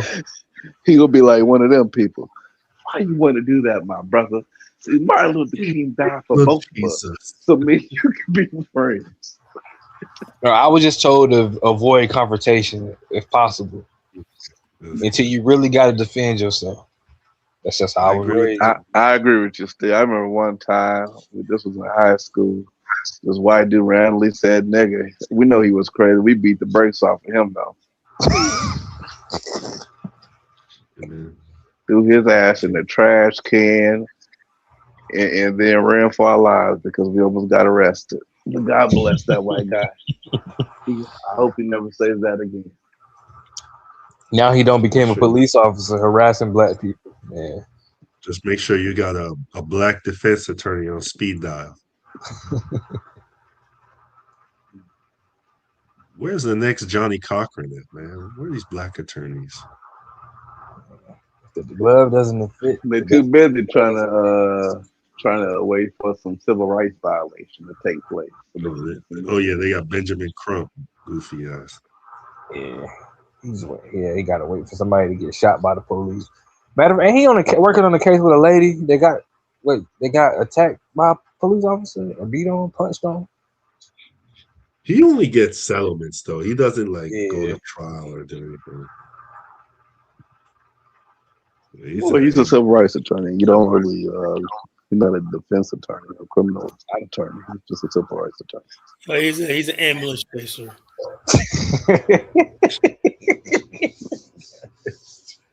Hey, he gets the money though. Get your money, brother. I ain't gonna knock it. How much money did he get? George Floyd family or whoever it was? $27 million. That's crazy. Yeah, and out of that, he got what? Maybe $2.7 million. Man, lawyers automatically get. Well, he probably got like $7 million. Lawyers get 30%. Man, that's crazy. I know, so you might want to go ahead and put on your civil rights. Put on your civil rights afro and get to work, brother. That's a whole lot of civil rights violations in your part. You always got a nice suit on, man. He best. That's crazy. I don't know why people be knocking him. Man, do your job, brother. Get your money. Shit. You ain't gonna get justice. You're gonna get a payout though. Ain't no justice in these 50 states. If black people want justice, the only way you're gonna get justice is if you take action to your own hand. If you ain't gonna take it action to your own hand. How would you go about doing that, John? Shut the fuck up. Well, you pick up something and you do what Carmelo Anthony did. Oh, man. That's how you do it. Austin Metcalf. Create more Austin Metcalfs with a hole in their chest. Man, guys are trying to get us killed. They kill you anyway. Right. I don't know one person that got killed by the police. And like I said, look, also, I would say you don't have to be the police. Have you not learned already? You could be that guy in New York that gets choked out. You could be that boy that got followed and shot in the back. You could be. You don't have to be a police officer. You ain't figured that out yet, Steve. I would say like this: you got a situation where I tell people all the time, look. If you hold on now, Colin, that guy, I think you said you grew up before with somebody that dated a white girl and they came up missing, they were killed. Yeah. Yeah, see that, Steve? You don't have to be a police officer. Yo, what you call it? Sean Edwards. It's still unsolved. Look him up. Sean Edwards. You think it's unsolved because they just can't figure out who did it, or they don't want to? They just don't want to go out. Somebody covering it up, Of course. Oh, what? Well, Steve. So it wasn't a cop that did it. They suspect the Middletown Police Department and the cab department involved because he was dating a white girl, and the family that the white girl and the family, they disappeared. They went out west, right after, because he had conducted a real investigation. So his case is still unsolved, right? Look it up. Right there at the movie theaters, right there at Middletown High School, right there. And she told him meet him there at night. It was like 11 o'clock at night. Snuck out. He found his body like around 37 stab wounds. So she set him up, man. She set him up. Yeah. So. See that, Steve? Now, Steve, I'm a Pan-African.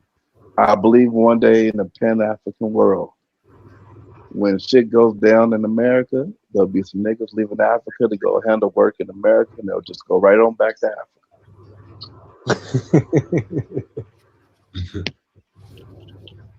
They'll leave Haiti, come to America, white people, and they'll go right back to Haiti. Well, crazy thing about that, Pan-Africanism right that's the dude name that be in the chat. I forgot. He a Nigerian dude, a young Nigerian dude. He's like around my age. He said if anything go down to America, he said he going straight to Africa. He said he running away. He said That's what it is. These people run away. I want to know, does any African have anything to say about this Carmelo case? No. The Ricky Chow case? No. Because they're just sitting back like, we're just going to bide our time and bounce one night. So we can't rely on them, They shouldn't say anything. So they're going to get deported.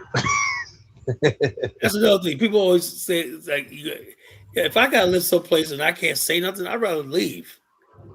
Man, shit, if I'm going to be here, I'm going to be here, Carla, they got to get a degree. They get the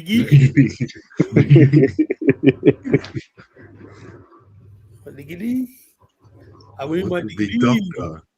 Now y'all like the Africans, they're not included in them statistics. Oh yeah, they are. The last two people that were hanged that they found hanged were Africans. The girl from North Carolina, but I don't know. They said she committed suicide. Yeah, the girl in Charlotte they found in the church. Black people. Yeah. I bet she committed suicide. She went all the way to America to go commit suicide. Right. Black people commit suicide with bed sheets. That's Klan. She was born in America, I believe. That's Klan. Yeah. Yeah, she committed suicide.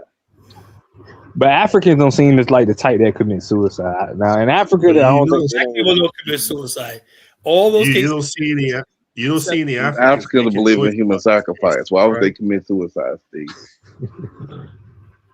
They could sacrifice somebody else. Why would they sacrifice themselves? This is stupid. So of course not. There ain't no Africans in America committing suicide. They getting knocked off by the same people that they think is their friend. That lady was she from Guinea or something? You remember the lady got killed? She got chopped up. It was a African lady by a white dude. It was a few years ago, but yeah, I remember the African lady. She got by some crazy white dude, chopped her up, found her body. That's what you get. So it ain't no difference. You go to France. I was in France recently. They were killing the Africans over there. The Africans just come up missing. And all kinds of shit. What happens? The Africans don't say a goddamn thing about it. I read about this South Sudanese guy who was found dead in Jackson, Mississippi, and he was with a white woman. And it's like, yep. Hold up. What? South Sudanese guy in Jackson, Mississippi? What? Yeah. These guys don't know anything. They don't know anything. They think America, No, I mean, there's plenty of black people in Jackson, Mississippi. I'm just saying, like, out of all places, Jackson, Mississippi. No South Sudanese don't consider themselves black. What's wrong with Jackson, Mississippi? All white. Ain't nothing wrong with Jackson, Mississippi. I'm just saying, like, I wouldn't think of a place an immigrant would want to go to or move to. Man, they send them to places. Man, you grab any nigga out of Lagos, they gonna go to Jackson, Mississippi with a smile on their face. What you talking about? They'll swim to Jackson, Mississippi if they could. It's like I ran into an African where I live at. I'm like, why the heck would you come to Wilson? Why the hell would you remain living there, Steve? It's different. I grew up here. How's that different? Why would you want to stay there, Steve? You find them everywhere, man. You find it in Greensboro, Raleigh. I mean, I know about Raleigh, you know. Especially Raleigh ain't no little ass area. Raleigh a rich ass area. Full of money, full of. I mean, it's a lot of them in Durham too, DK. Yeah, but I mean, if you're from like Lagos, Durham makes Lagos makes Durham look like freaking Dubai, man. 24/7 electricity, running water. Well, you got it all. You made. Some Nigerian dude gave me a free plate of food, man, some rice and some chicken. I was like, man, this really good. He was like, get you a plate. I was like, you're looking out, man. Get you some you do that shit right in the trash, dude. I ate it. It was good. Don't listen to Steve, this nigga eats squirrel nuts, so you can't listen to Steve. He's the only person I know. He got an emergency kit. Canned squirrels. You eat squirrels, Steve? You ever ate squirrel? Yeah, man. No, I can't do that, man. Tastes like chicken. Negroes think everything tastes like chicken. The squirrels carry rabies. I ain't never seen a squirrel that had rabies. I'm not saying they can't carry it. Squirrels, raccoons. Rabbits. You can't eat rabbits. You said rabbit. What about rabbit collar? Rabbits carry worms, microscopic worms. You get into, they grow into you. I mean, fish carry worms too. No. Rabbits yeah.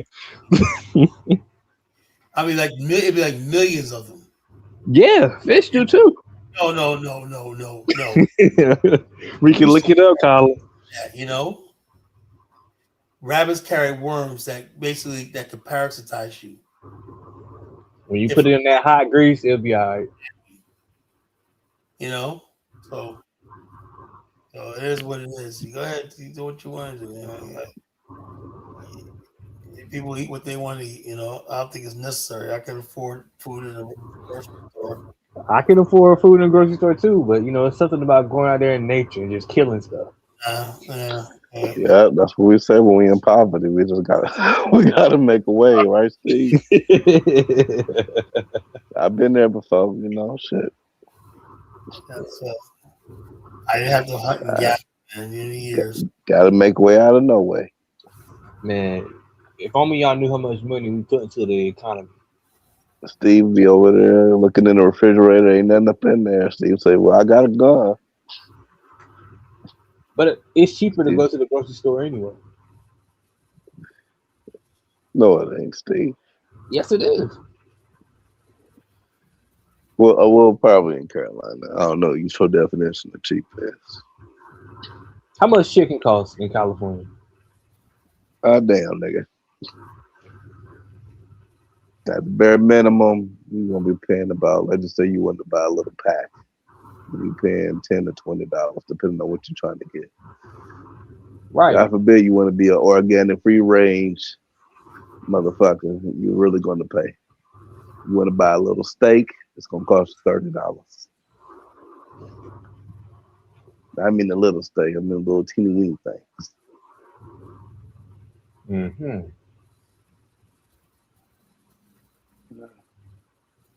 Yeah, but in California, people make a lot of money, so it's still cheaper to just go to the grocery store, and it's less time consuming.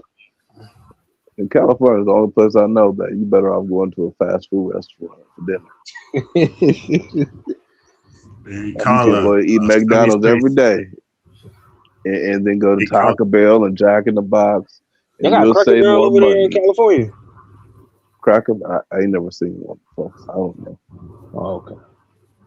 I think DK was trying to say something. That's like some Southern shit. Oh yeah, Cracker Barrel. Yeah. I used to eat that Jack in the Box after a long night. Never had it. They got everything on the menu, but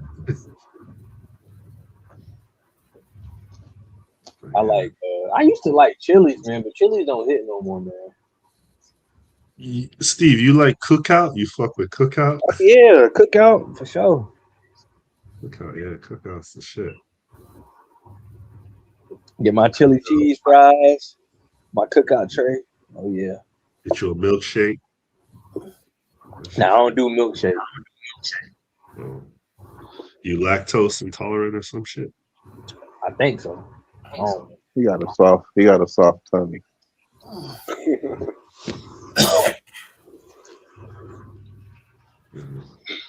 It's like the South's version of In-N-Out, I guess. Oh yeah.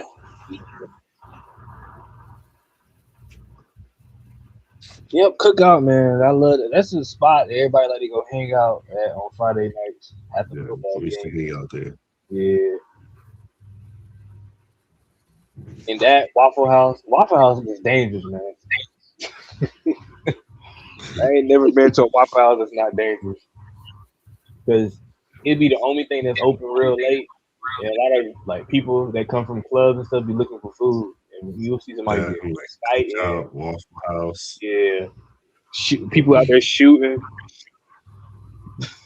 Yeah, you gotta be careful.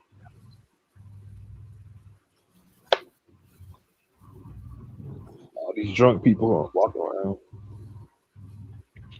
And call us 7076 says you owe an apology for trying to get black integrate us into a burning Liberian building.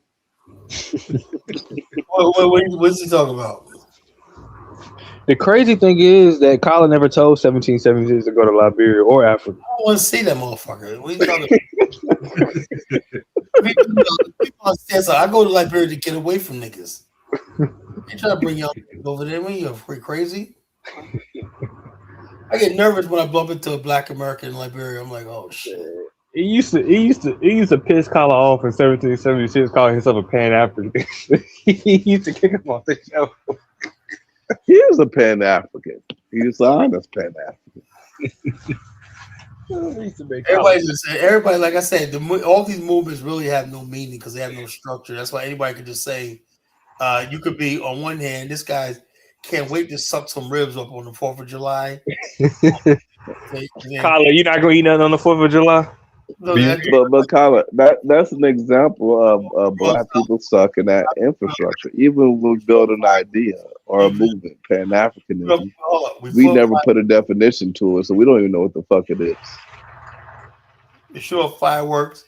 We're in the pool. We had the pool lit up, whatnot, and cooking the grill, whatnot. We got my brother's house is like lit. We have a big party. We all get drunk and fucked up. Traditional 4th of July. So. I remember you kicked 1776 off the show last year because he said he mentioned that you was at 4th of July eating hot dogs and hamburgers and you was pissed off and you kicked him off the show, even though you were doing that. Look, if I'm going, I'll celebrate Christmas. That means I believe in Santa Claus. I just thought it was funny though. Look, if I'm bringing Liberia for Easter Sunday, do that means I believe in the Easter Bunny? No. All right. It's just a time to get around the family, If I'm July, do that actually mean I believe in the fucking myth about America and all this bullshit? No. That's what Clown Act Measy don't seem to understand, Or leave. They ain't telling me to leave. I don't have to fucking leave. You gotta leave. That's tyrannical. That's not even freedom. That's not. That's why I said we are at a precipice of our life. We're saying, people, you showed your hand. You show what you are. It is what it is, right? They're gonna jump up and like, how dare you, and whatnot. Get the hell out of our country. Blah blah blah. What happened to freedom of speech?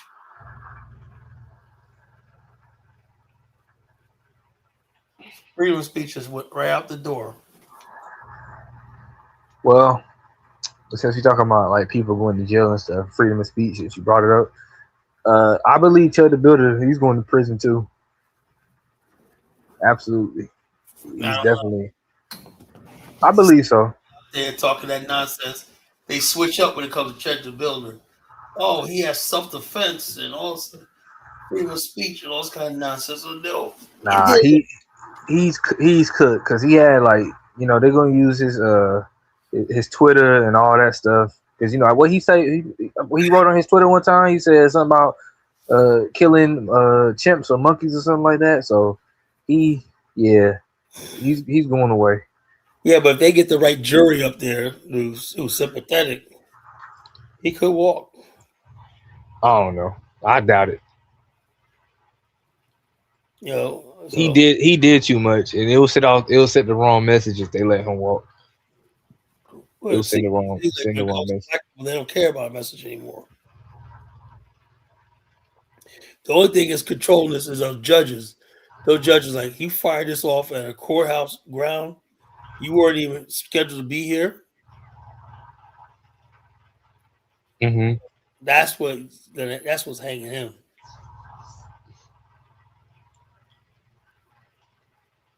And then the judge was reading off his tweets and some of his stuff. They look at him like, man, dude, you fucked. Right. But you still need a jury. You still got to convince 12 people on the jury. Right.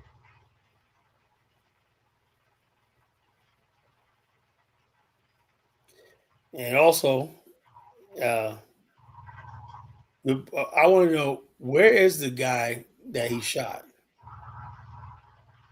I haven't heard nothing about him since the incident. So the guy he shot, right, should be preparing a civil case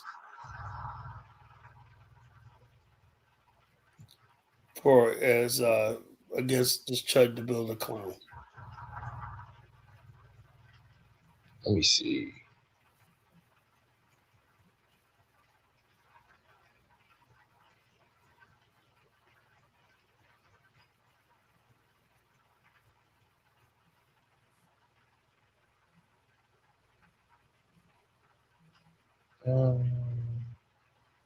Trying to look. I don't see the guy. Looking for him.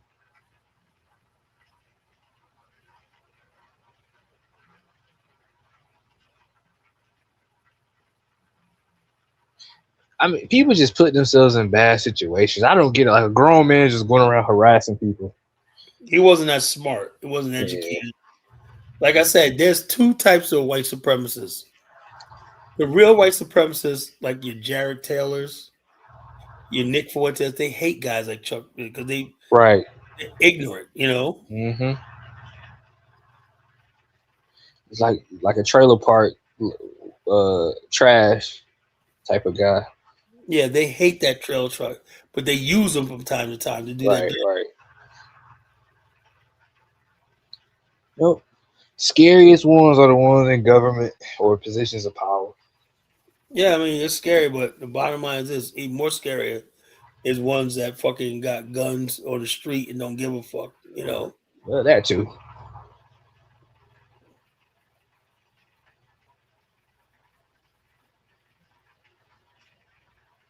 Who was a police officer that got? I think reading the story about a police officer. Hold on, I don't forgot the story. I gotta find it. But yeah, I believe he's going to jail. I think he's gonna be guilty. If he's not guilty, well, that'll be crazy. No, what we're gonna do? Shoot it. Will be another L we took. If he's not guilty, even I go out the street and riot. So the bottom line, I'm preparing for that, you know.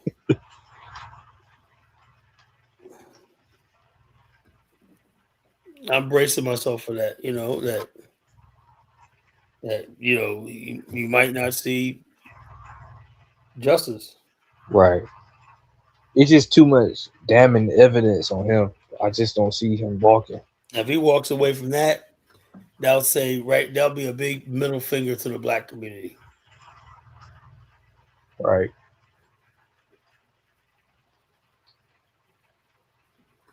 Anyway, I'm gonna go ahead and end the show, Steve. I'm tired, man. I'm gonna go to sleep. All right, man. Good night to everybody. Y'all take care.